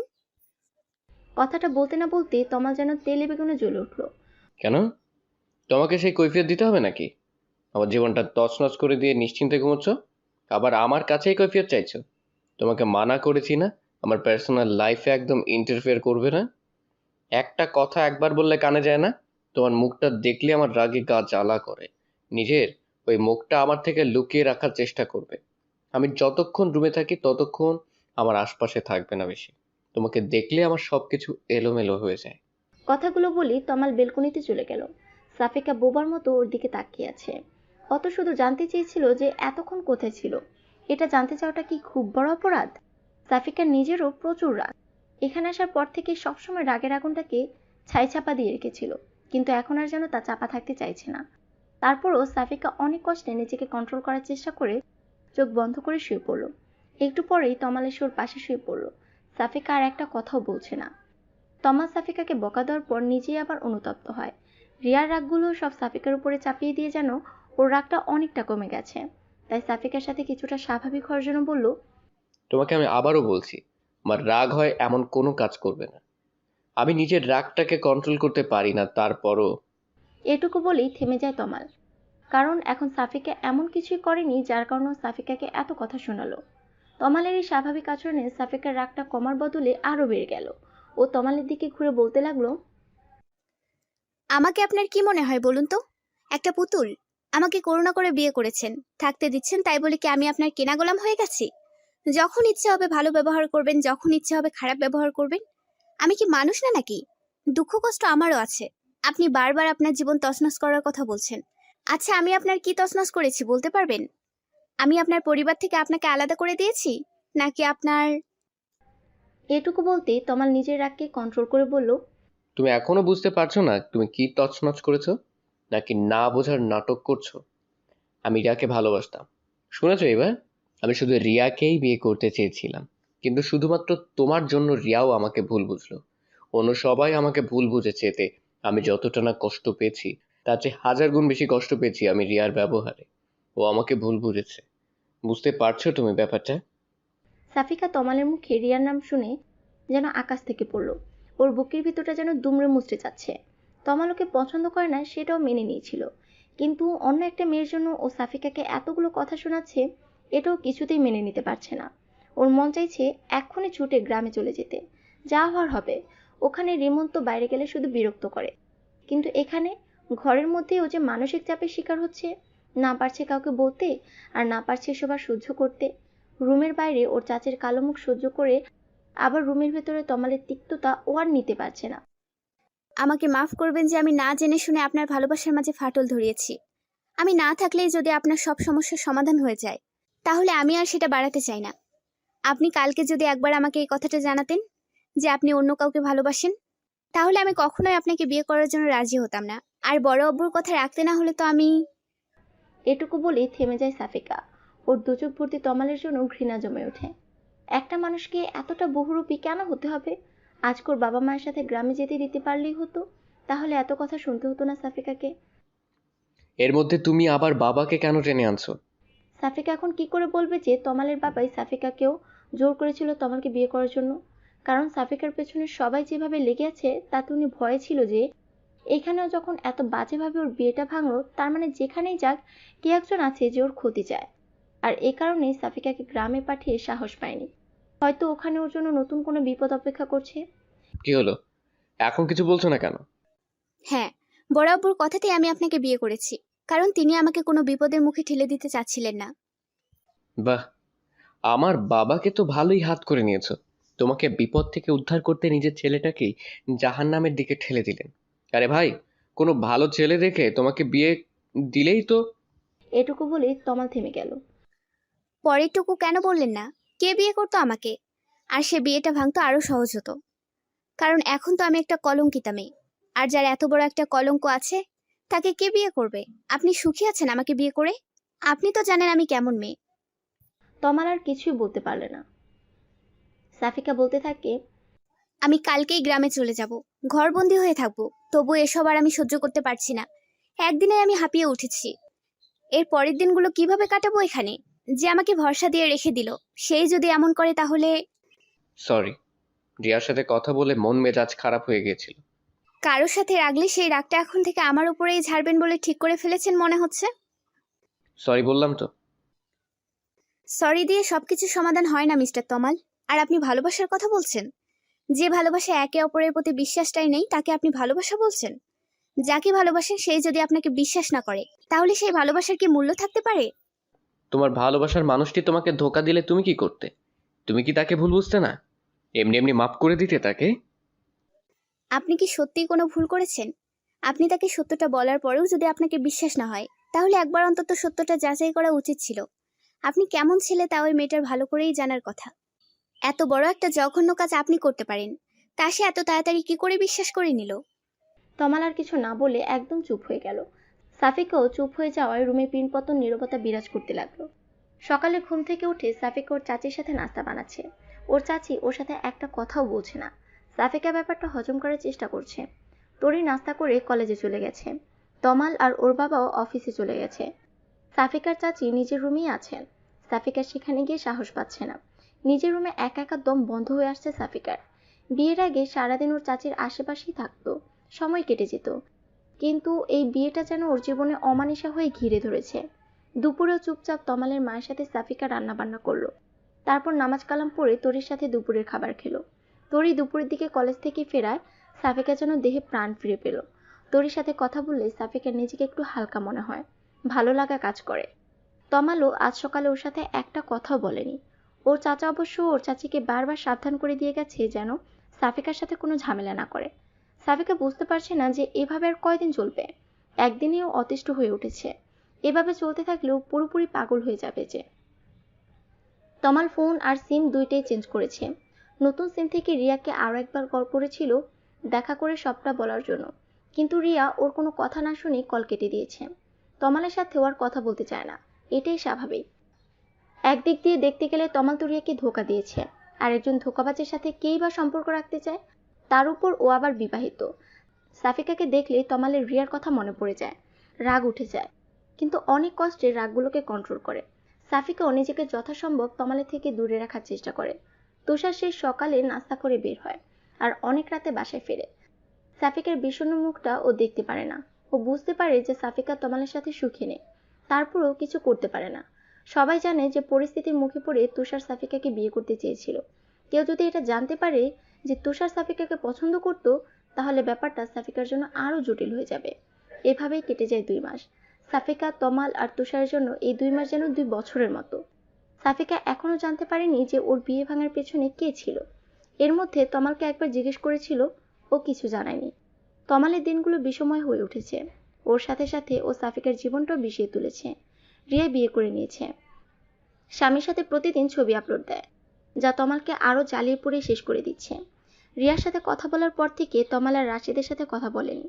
আজ কি মনে করে রাশেদের অফিসে চলে গেল দেখা করতে। তমালকে দেখে রাশেদ হাসি মুখে বলল, কি ব্যাপার, বিবাহিত জীবন কেমন যাচ্ছে? তমাল রাশেদের সামনে চেয়ারে বসে কোমর ছুঁড়ে বলল, তুই এমনটা কেন করলি? কেন মিথ্যে বললি? কারণ আমি রিয়াকে ভালোবাসতাম। আমার আর রিয়ার মাঝখানে তুই চলে এসেছিলি। আমি প্রপোজ করার আগে তুই ওকে প্রপোজ করে দিস, আর রিয়াও রাজি হয়ে যায়। এর আগে অনেক চেষ্টা করেছি তোদের ব্যাকআপ করানোর জন্য, কিন্তু পারিনি। এইবার এমন এক চাল দিলাম, সাপও মরল আর লাঠিও ভাঙলো না। শুধু রিয়াকে নয়, সবাইকে মিথ্যাটা আমিয়ে বলেছি।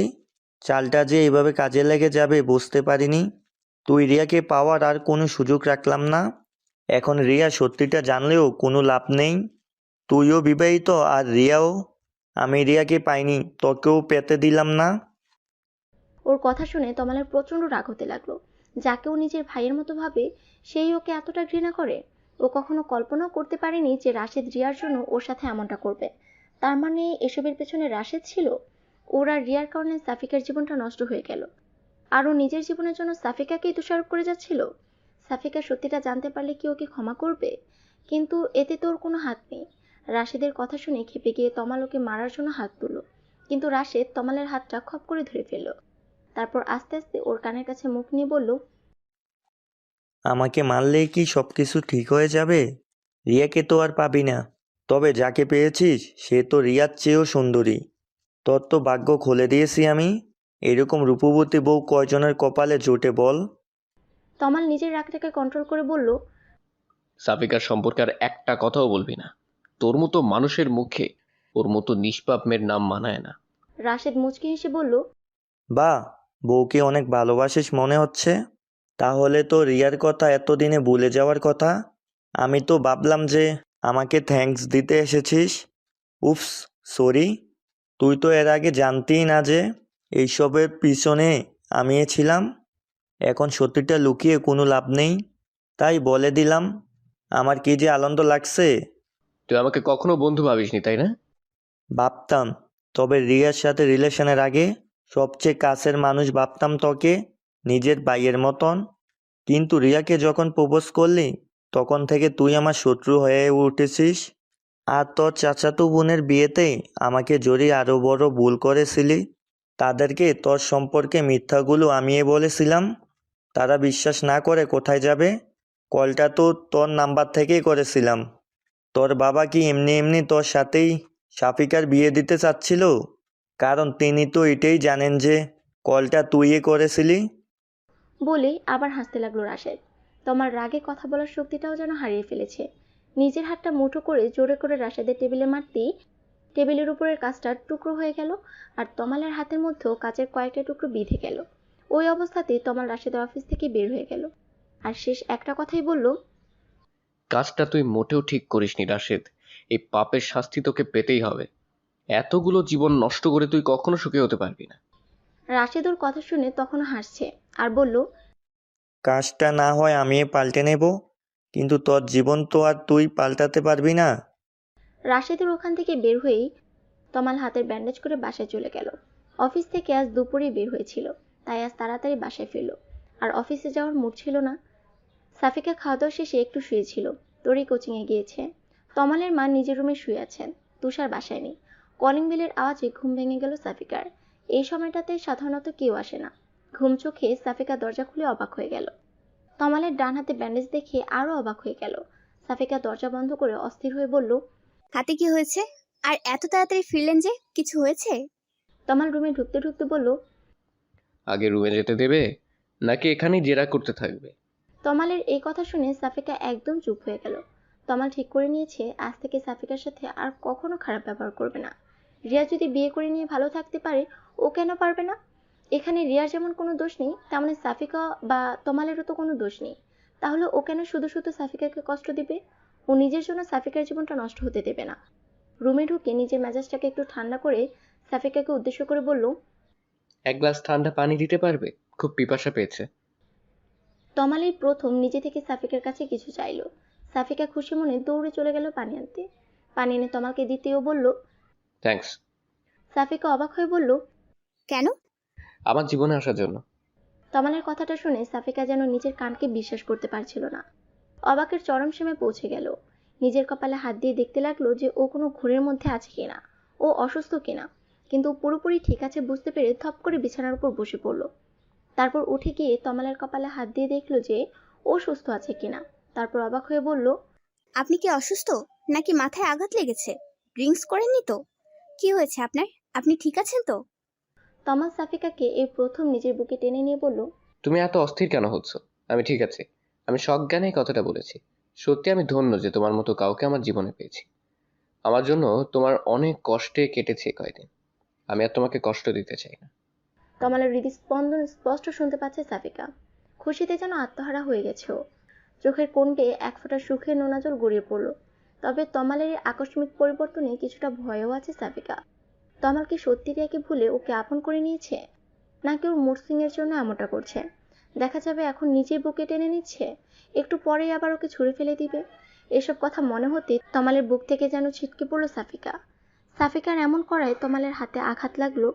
আরো ব্যথা পেয়ে বলল, কি করছো? হাতে লাগছে তো। সাফিকা তমালের হাতটা নিজের হাতের মুঠির মধ্যে নিয়ে বলল, সরি, আমি বুঝতে পারিনি। আসলে আপনার এমন ব্যবহার দেখে আমি নিজেকে সামলাতে পারিনি। তমাল মুচকি হেসে বলল, হাতে কি হয়েছে তা শুনবে না? নাকি আমার কোনো কিছু নিয়ে তোমার কোনো মাথা ব্যথাই নেই?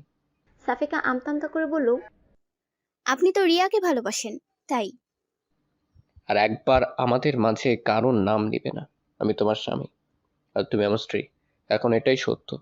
আমি আমার অতীতগুলোকে মনে করে তোমার জীবনটাকে শেষ করে দিতে পারি না। করুণা নাকি ভালোবাসা? তোমার যেটা মনে হবে সেটাই। আমি তো কারো করুণার পাত্রী হয়ে থাকতে চাই না। আমি কারোর করুণা নই, ভালোবাসা চাই। আশা করি বুঝতে পেরেছেন। তমাল কি বলবে বুঝতে পারছে না। ভালোবাসা কি এত সহজে হয়? ও কি সত্যি সাফিকাকে ভালোবাসবে, নাকি করুণার বশে ওকে ভালোবাসতে চাইছে? ও নিজেও বুঝতে পারছে না। কিন্তু ও আর সাফিকাকে কষ্ট দিতে চাচ্ছে না, তাই কোনো কিছু না ভেবে বলে দিল, ভালোবাসি। কথাটা শুনে সাফিকা কান্না করতে করতে তমালের বুকে ঝাঁপিয়ে পড়ল। তারপর বলল, আমি জানতাম আপনি একদিন না একদিন আমাকে ঠিক মেনে নেবেন। বিয়ের বন্ধনটা যে এমনি শক্ত বন্ধন, যা নির্দয়ের মনেও ভালোবাসার সঞ্চার করে দেয়। এটা যে পবিত্র একটা বন্ধন। বিশ্বাস করুন, আমার এতদিনের সব কষ্টগুলো হাওয়ায় মিলিয়ে গিয়েছে আপনার একটা কথাতেই। কথা দিন, আর কখনো আপনি আপনার সিদ্ধান্ত বদলাবেন না, আর কখনো আমাকে কষ্ট দেবেন না। তমাল ভাবতেই পারেনি যে সাফিকা ওকে এত সহজে গ্রহণ করে নিবে। ও ভেবেছিল যে সাফিকাকে মানাতে ওকে অনেক কাঠখড় পোড়াতে হবে। অনেক খারাপ ব্যবহার করেছে এই কয়দিনে। তমাল সাফিকাকে নিজের বুকে আরো শক্ত করে চেপে ধরে বলল, কথা দিচ্ছি। আর কখনো তোমাকে কষ্ট দিব না। তোমার ভালো থাকাই আমার ভালো থাকা। তোমার খুশি আমার খুশি। আর আমার দুঃখগুলো কষ্টগুলো সেগুলোর ভাগ নেবেন না। হুম তবে আমি তোমার জীবনে দুঃখ কষ্টটাকে আর আসতে দেব না। আমি চাই আর কোনো কষ্ট যেন তোমাকে ছুঁতে না পারে। তমাল যেমন ভাবতে পারেনি যে সাফিকা এত তাড়াতাড়ি সব মেনে নিবে, তেমনি সাফিকাও ভাবতে পারেনি যে তমাল ওকে এত তাড়াতাড়ি ভালোবেসে ফেলবে। সন্ধ্যা থেকেই তমালের ভীষণ জ্বর। বিছানা ছেড়েও উঠতে পারছে না। একে তো হাতের ব্যথা, তার উপরে জ্বর। দুপুরেও কিছুই খায়নি। বলেছে যে দুপুরে বাইরে খেয়ে এসেছে। রাতে তুষার ওষুধ এনে দিল। সাফিকা স্যুপ বানিয়ে খাইয়ে দিল। তারপর ওষুধ খাইয়ে দিল। তবুও জ্বর কমার নাম নেই। রাতের সাথে সাথে জ্বরও যেন বাড়ছে। সাফিকা একটা টুল নিয়ে তমালের মাথার কাছে বসে জলপট্টি দিয়ে দিচ্ছে। যতক্ষণ জলপট্টি দিচ্ছে ততক্ষণ একটু নীরব থাকে তমাল। জলপট্টি দেওয়া বন্ধ করলেই তমাল ছটফট করতে থাকে। সাফিকা নিজের ঘুম বাদ দিয়ে তমালের কপালে জলপট্টি দিয়ে দিচ্ছে। বারবার ঘুমে ঢুলে পড়ছে সাফিকা। তারপরেও রাত জেগে তমালের সেবা করে যাচ্ছে। জ্বরে তমালে যেন কোনো হুঁশ নেই, মরার মতো পড়ে আছে। মাঝরাতের দিকে তমালের হুঁশ ফিরে। জ্বর কিছুটা কমেছে, তবে শরীরটা ভীষণ দুর্বল। উঠে বসার মতো শক্তিটুকুও যেন নেই। ও দেখে যে ওর পাশেই বিছানার উপর হাতের উপর মাথাটা দিয়ে ঘুমিয়ে আছে সাফিকা। সাফিকার মুখটা আজ ভালো করে খেয়াল করে তমাল। কি যেন এক মায়ায় আচ্ছন্ন হয়েছে সাফিকার মুখটা, যা তমালকে বারবার আকর্ষণ করছে। এতদিন এই মায়া কেন পড়েনি তমাল? নাকি এতদিন সাফিকাকে কখনো ভালো করে দেখেইনি? তমাল বিছানা থেকে নামতে গিয়ে আবার বিছানার উপর বসে পড়ে। শরীরটা যেন উঠতে সায় দিচ্ছে না। সাফিকাকে ডাকতে গিয়েও ডাকে না তমাল। পুরোপুরি হুঁশ না থাকলেও তমাল এটা বুঝতে পেরেছে যে সাফিকা নিজের ঘুম বাদ দিয়ে সারা রাত ওর সেবা করেছে। সাফিকার কপালের উপর থেকে চুলগুলো সরাতেই তমালের হাতের স্পর্শ পেয়ে ঘুম ভেঙে যায় সাফিকার। সাফিকা এক লাফে টুল থেকে উঠে পড়ে। তারপর তমালের সামনে গিয়ে ওর কপালে হাত দিয়ে দেখে যে জ্বর অনেকটা কমে গেছে। তমাল হেসে ফেলে, তারপর বলে, আমি ঠিক আছি। বিছানায় শোয়া বাদ দিয়ে তুমি টুলের উপরে কেন ঘুমোচ্ছিলে? সাফিকা তমালের কপাল থেকে হাত সরিয়ে নিয়ে বলতে থাকে, না মানে কখন ঘুমিয়ে পড়েছি বুঝতে পারিনি। আপনার এখন কেমন লাগছে? বিছানা থেকে উঠেছেন কেন? আমার এখন একটু ভালো লাগছে। বউয়ের সেবায় স্বামী সুস্থ না হয়ে পারে? আমি তো ভাবলাম যে ভয়ে তুমি আমার পাশে শোওনি। আমার জ্বরটা যদি তোমারও হয়ে যায়। বলেই আবার হাসতে থাকে তমাল। সাফিকা লাজুক একটা হাসি দিয়ে বলে, জ্বর কি ছোঁয়াচে রোগ নাকি যে আপনার পাশে থাকলে আমারও হয়ে যাবে? আর সেই ভয় থাকলে রাজ্যে কি আর আপনার সেবা করতাম নাকি? জ্বর হলে কি মানুষ মারা যায় নাকি? সামান্য জ্বরেই যদি তুমি এত সেবা যত্ন করো, তাহলে বড় কোনো অসুখ হলে তো আর সেবাই করতে চাইবে না। সব সেবা এক্ষুনি দিয়ে দিবে মনে হচ্ছে। আপনি এত রাতে বিছানা থেকে উঠেছেন কেন? দেখেছো, তোমার সাথে কথা বলতে গিয়ে বাথরুমে যাওয়ার কথাও ভুলে গেছি। এই সাহায্যটা আশা করি করবে। চলুন আমি নিয়ে যাচ্ছি। বলে সাফিকা তমালের হাতটা ধরে বাথরুমের ভেতরে নিয়ে যায়। তারপর ওর বের হয়ে আসে আর ভাবতে থাকে যে তমাল সত্যি একা যেতে পারছিল না নাকি ইচ্ছে করে ওকে নিয়ে যেতে বললো। তমাল বাথরুম থেকে বের হওয়ার পর সাফিকা আবার ওর হাত ধরে বিছানা পর্যন্ত নিয়ে আসে। তারপর বিছানায় শুয়ে তমাল পেটে হাত দিয়ে বলতে থাকে, জ্বর তো চলে গেছে, কিন্তু পেটের মধ্যে যে ইঁদুর ছুঁচোগুলো দৌড়চ্ছে, সেগুলো তাড়াতে পারলে আরো ভালো হতো। কিন্তু এত রাতে কাউকে বিরক্ত করতে চাচ্ছিলাম না। কথাটা বলে তমাল সাফিকার দিকে তাকায়। সাফিকা তমালের কথার মানে বুঝতে পেরে বলে, আপনি কিছুক্ষণ অপেক্ষা করুন, আমি আসছি। বলেই সাফিকা রুম থেকে বের হয়ে যায়। তমাল সাফিকাকে উদ্দেশ্য করে বলল, দেখো, ফ্রিজে যা থাকে তাই নিয়ে আসো। একটা কিছু হলেই চলবে। সাফিকা ফ্রিজ খুলে দেখে যে ঠান্ডা ভাত আর তরকারি আছে, আর বাকি যা আছে সব ঠান্ডা। এত রাতে এগুলো গরম করার চাইতে গরম কিছু রান্না করাই ভালো। সাফিকা রান্নাঘরের দরজাটা বন্ধ করে নেয় যেন কারোর কোনো অসুবিধা না হয়। এত রাতে সবাই ঘুমাচ্ছে। তারপর নুডলস সেদ্ধ করে ফ্রিজ থেকে আগে থেকে কেটে রাখা পেঁয়াজ মরিচ দিয়ে আর ডিম দিয়ে নুডলসটা রান্না করে তমালের জন্য নিয়ে যায়। সাফিকা রান্নাঘর থেকে বের হতেই দেখতে পায় যে তুষার ফ্রিজ থেকে ঠান্ডা পানি বের করে খাচ্ছে। দুজন দুজনকে দেখে চমকে যায়। তারপর তুষার সাফিকার দিকে এগিয়ে গিয়ে বলে, এত রাতে তুমি রান্নাঘরে কি করতেছো? সাফিকা আমতামতা করে বলল, আপনার ভাইয়ের ক্ষুধা পেয়েছে তাই। আসলে রাতেও কিছু খাইনি। এখন কি অবস্থা ভাইয়ার? জ্বর কি কমছে? হ্যাঁ, এখন একটু সুস্থ। তাই বলে তুমি এত রাতে রান্না করবে? ভাইয়ার কি কাণ্ডজ্ঞান বলে কিছুই নেই? এত রাতে তোমাকে রান্না করতে পাঠিয়েছে। সাফিকা তাড়াতাড়ি করে তুষারকে বলতে থাকে, আরে উনি কিছু রান্না করতে বলেনি, আমি রান্না করলাম। ভাবলাম ঠান্ডা খাবার খাওয়ার থেকে কিছু রান্না করে দেই। ফ্রিজে কি খাবার নেই নাকি? গরম করে দিলেই তো হয়, আবার রান্না করতে হবে? আস্তে। এ কথা বলতে না বলতে সাফিকা দেখতে পায় যে তমাল রুম থেকে বের হয়ে এসেছে। সাফিকা ওর হাতের ট্রেটা পাশেই টেবিলের উপর রেখে তমালের দিকে এগিয়ে যায়। তমাল তুষারকে দেখে জিজ্ঞেস করে, তুই এত রাতে এখানে কি করছিস? আমি তো পানি খেতে এসেছিলাম, দেখলাম সাফিকা এত রাতে রান্না করতেছে। তা তুমি কি এখন ঠিক আছো তো? হ্যাঁ, আমি ঠিক আছি। তোকে না বলেছি সাফিকাকে এখন থেকে ভাবি বলবি? আগে যাই বলতি না কেন, এখন ও তোর ভাবি, সো ভাবি বলবি। তারপর সাফিকাকে উদ্দেশ্য করে বলল, আর তুমি এত রাতে আবার কি রান্না করতে গিয়েছো? তুষার আর কিছু না বললে ওখান থেকে চলে গেল। সাফিকা তমালকে ধরে রুমে নিয়ে যেতে যেতে বলল, আপনি বিছানা থেকে নেমেছেন কেন? আমি তো যাচ্ছি। আমি কি তোমাকে রান্না করতে বলেছি নাকি? আচ্ছা, কথা না বলে চুপচাপ এখানে বসুন, আমি খাবারটা নিয়ে আসি। তারপর নুডলস এনে চামচ দিয়ে তমালকে খাইয়ে দিতে লাগলো সাফিকা। তমাল চামচটা সাফিকার মুখের দিকে এগিয়ে দিয়ে বলল, আমি একাই খাবো নাকি? তুমিও খাও।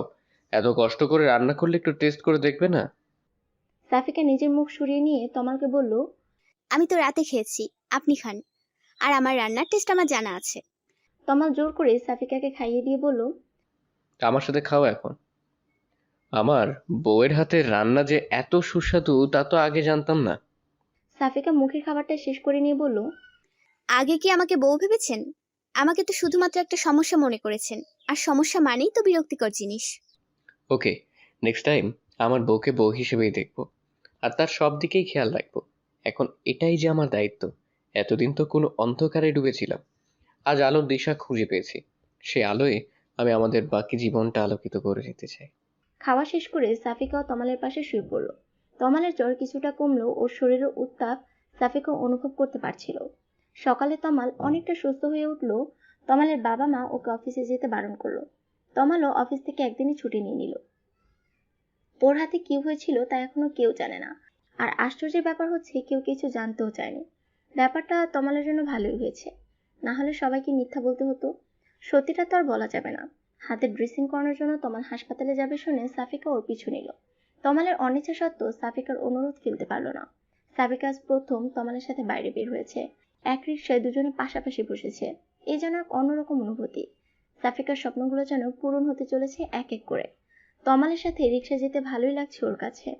তমাল রিয়ার সাথে অনেকবার অনেক জায়গায় ঘুরেছে, তবে আজ সাফিকার সাথে ঘুরতে ওর অন্যরকম ভালো লাগছে। যদি ওরা ঘুরছে না, ডাক্তারের কাছে যাচ্ছে, তারপরও এটাকেও এক ধরনের ঘোরাঘুরি মনে হচ্ছে। ডাক্তার দেখানো শেষে ওষুধ নিয়ে ওরা আবার বাসার উদ্দেশ্যে রওনা দিল। সাফিকা এর আগে শহরে তেমন একটা আসেনি, আসলেও কিছু ঘুরে দেখেনি।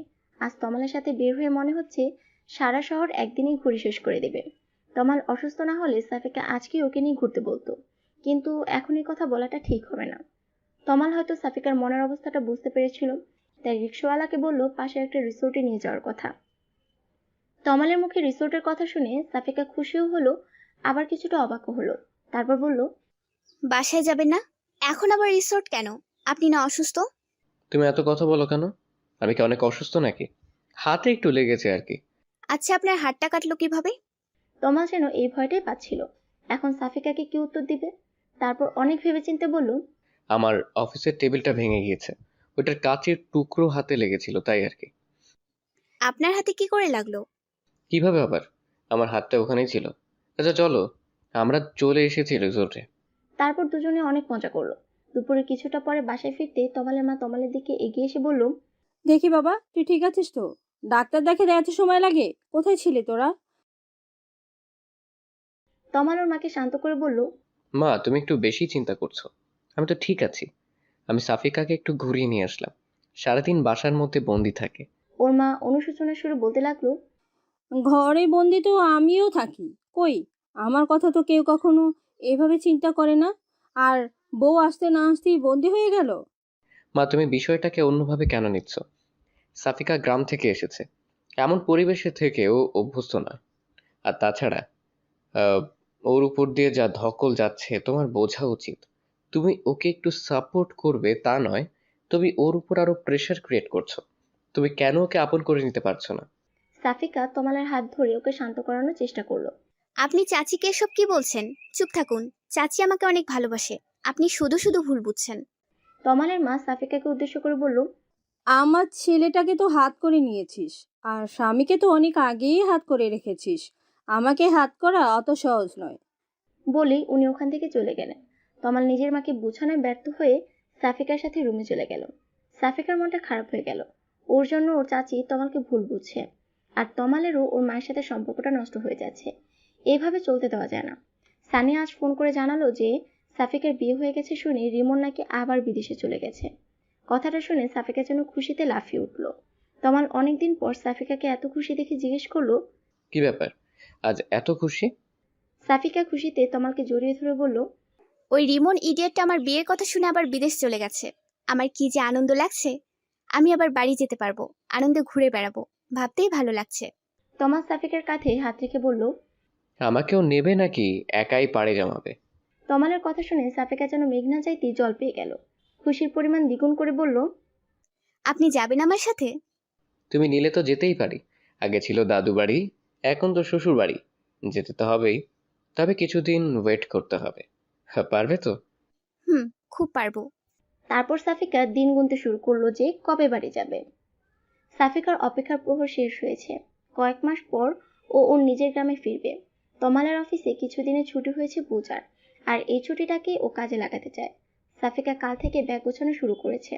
আজ সকাল থেকে বারবার শুধু ঘড়ি দেখছে যে কখন বের হবে। তমালের মায়ের মনটা কিছুটা খারাপ। উনি ভেবেছিলেন যে তমাল হয়তো সাফিকাকে মেনে নিতে পারবে না, কিন্তু এখন দুজনকে একসাথে দেখে কিছুটা মন খারাপ হলেও নিজের ছেলের হাসি মুখ দেখে সব ভুলে গেছেন। উনি তো এটাই চেয়েছিলেন যে তমাল খুশি থাকুক। সাফিকার সাথে যদি তমাল খুশি থাকে তাতে ক্ষতি কি? সাফিকা ভেবেছিল যে তমালের মা গোমরা মুখে ওদের বিদায় দিব, কিন্তু বের হওয়ার একটু আগে তমালের মা সাফিকাকে ডেকে পাঠালো। তারপর সাফিকার হাত দুটি ধরে বলতে লাগলো, সাফিকা, তুই আমাকে ক্ষমা করে দিস। নিজের চাচি হয়ে তোকে অনেক কষ্ট দিয়েছি, কিন্তু তুই আমার কত খেয়াল রেখেছিস। আমার পরিবারের জন্য তোর মতো মেয়েই ঠিক। আমার সংসার পরিবার সব কি সুন্দর করে গুছিয়ে ফেলেছিস এই কয়দিনে। আমি আসলে তমালের বিষণ্ণতাকে মেনে নিতে পারছিলাম না। আমি ওর জন্যই তোকে দেখতে পারতাম না। আমি বুঝতে পারিনি যে একটা ভালো বউ হলে ভালোবাসা দিয়ে সবকিছু জয় করে নিতে পারে। এখন আমার তুষারের জন্য এমন লক্ষ্মী একটা মেয়ে পেলেই হবে। এটুকু বলতে উনি কান্না করে দিলেন। সাফিক ওর শাশুড়ির হাতে হাত রেখে বলতে লাগলো, চাচি, আপনার জায়গায় অন্য কেউ হলেও হয়তো একই কাজ করতো।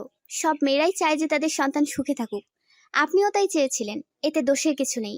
আর আমি কষ্ট পেয়েছি ঠিক, তবে আপনি তো আমার উপর কোনো অত্যাচার করেননি। আর এই কয়েকদিনের জমি রাখা কথাগুলো না হয় আমরা সারা জীবন ধরে চালিয়ে যাব। এখনো চাচি মা বলবি না? আমার তো এখন দুইটা মেয়ে, তোরই আর তুই। আর এই গয়নাগুলো রাখ, এগুলো তমালের বউর জন্য গড়িয়ে রেখেছিলাম, এতদিন দিইনি, তবে আজ সময় এসেছে এগুলো তার প্রকৃত হকদারের কাছে পৌঁছানোর। সাফিক ওর শাশুড়ির হাত থেকে গয়নাগুলো নিতে নিতে বলল, এগুলোর কি দরকার ছিল? আপনাদের ভালোবাসা আমার কাছে যথেষ্ট। একটা মেয়ের কাছে তার পরিবারের ভালোবাসা চাইতে আর বড় কি হতে পারে মা? সাফিকার মুখে মা ডাক শুনে উনি সাফিকাকে জড়িয়ে ধরে কান্না করতে থাকেন। তারপর বললেন, আমার ছেলেটাকে ওখানে দেখে শুনে রাখিস মা, মায়ের মন বুঝিসই তো। আপনারাও চলেন, অনেকদিন যান না, ভালো লাগবে সবাই একসাথে গেলে।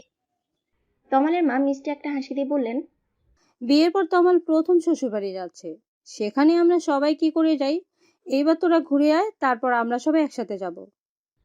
সাফিকা ভীষণ খুশি যে ওর চাচি আবার ওকে আগের মতো ভালোবাসা শুরু করে দিয়েছে। তরিয়া তখন দরজার কাছে দাঁড়িয়ে সবটা শুনছিল। এবারে সে নিজের মায়ের গলা জড়িয়ে ধরে বলতে লাগলো, আমার মা দেখছি বৌমাকে পেয়ে নিজের মেয়েকে এবার ভুলে যাবে। সাফিকা আপু, সরি ভাবি, তুমি তো দেখছি জাদু জানো। কয়েকদিনেই আমাদের পরিবারের রং পাল্টিয়ে দিয়েছো।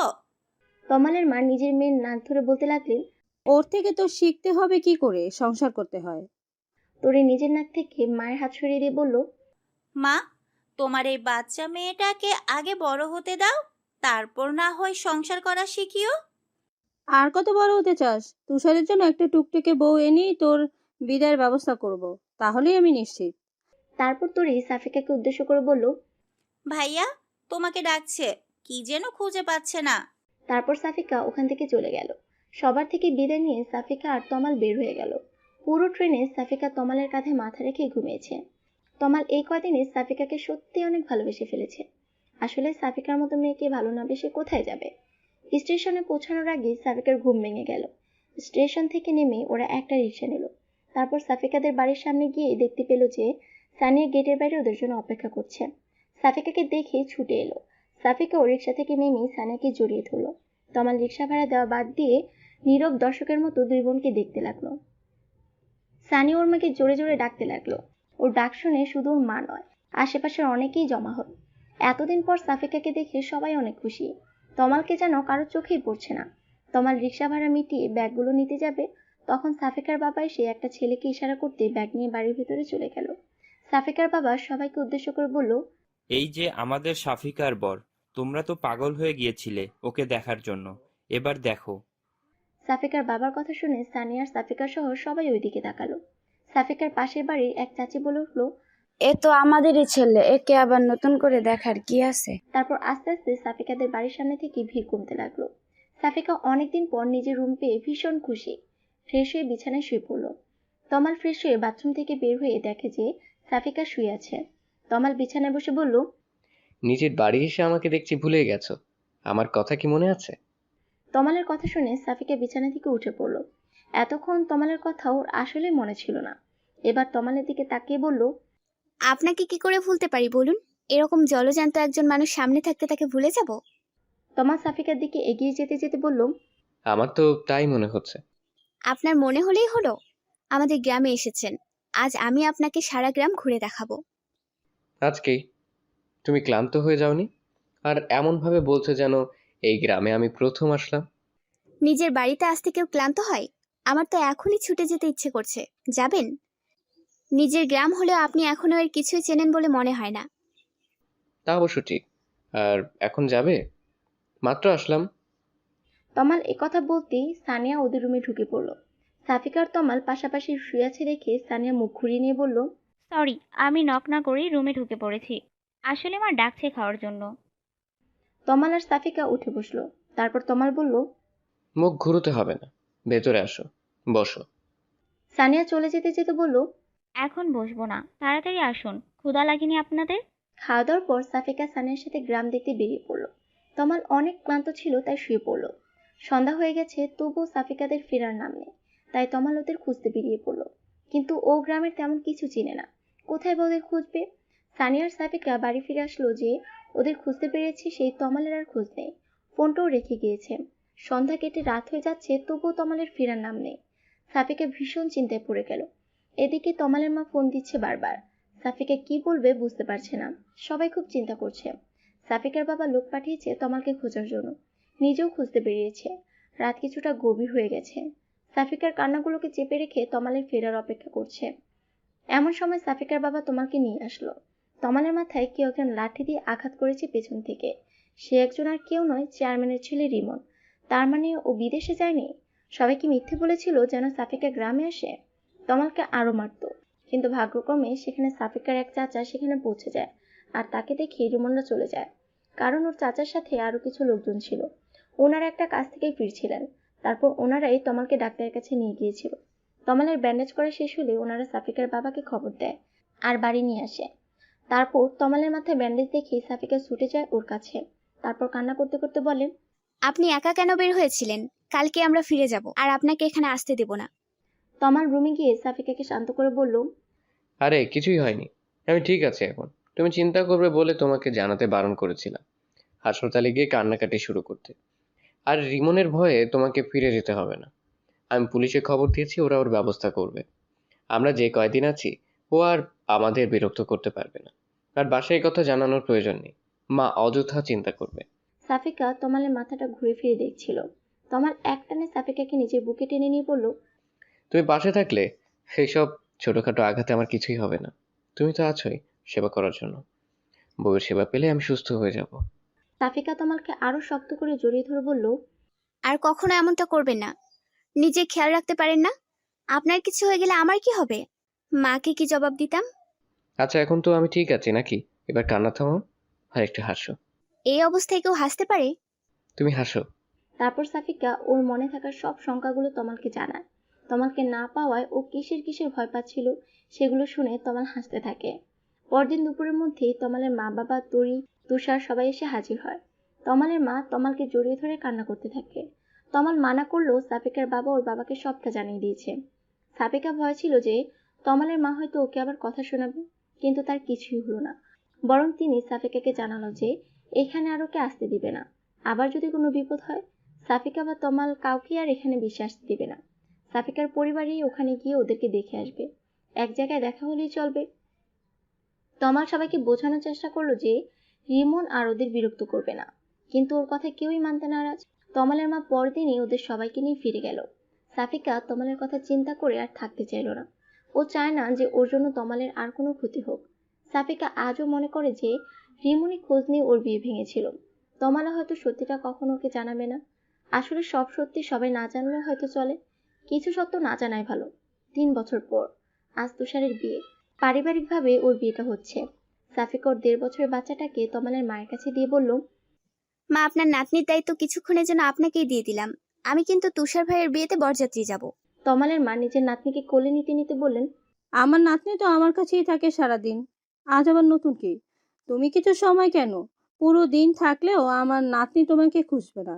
এখনকার বাচ্চাদের কি আর মা লাগে নাকি? চিন্তা করো না। কিন্তু তখনই তমাল এসে নিজের মেয়েটাকে মায়ের কোল থেকে নিয়ে সাফিকার কোলে দিয়ে বলল, মেয়ে রেখে গিয়ে সবাইকে এটা বোঝাতে চাও নাকি যে তুমি এখনো সিঙ্গেল? আমার মেয়েটাকে কোল থেকে একটু নামাবে না? মেয়ে না থাকলে তোমাকে দেখে বোঝার উপায় আছে যে তুমি বিবাহিত? আবার তোমার একটা মেয়েও আছে। বলে তমাল সাফিকাকে টেনে নিয়ে গেল।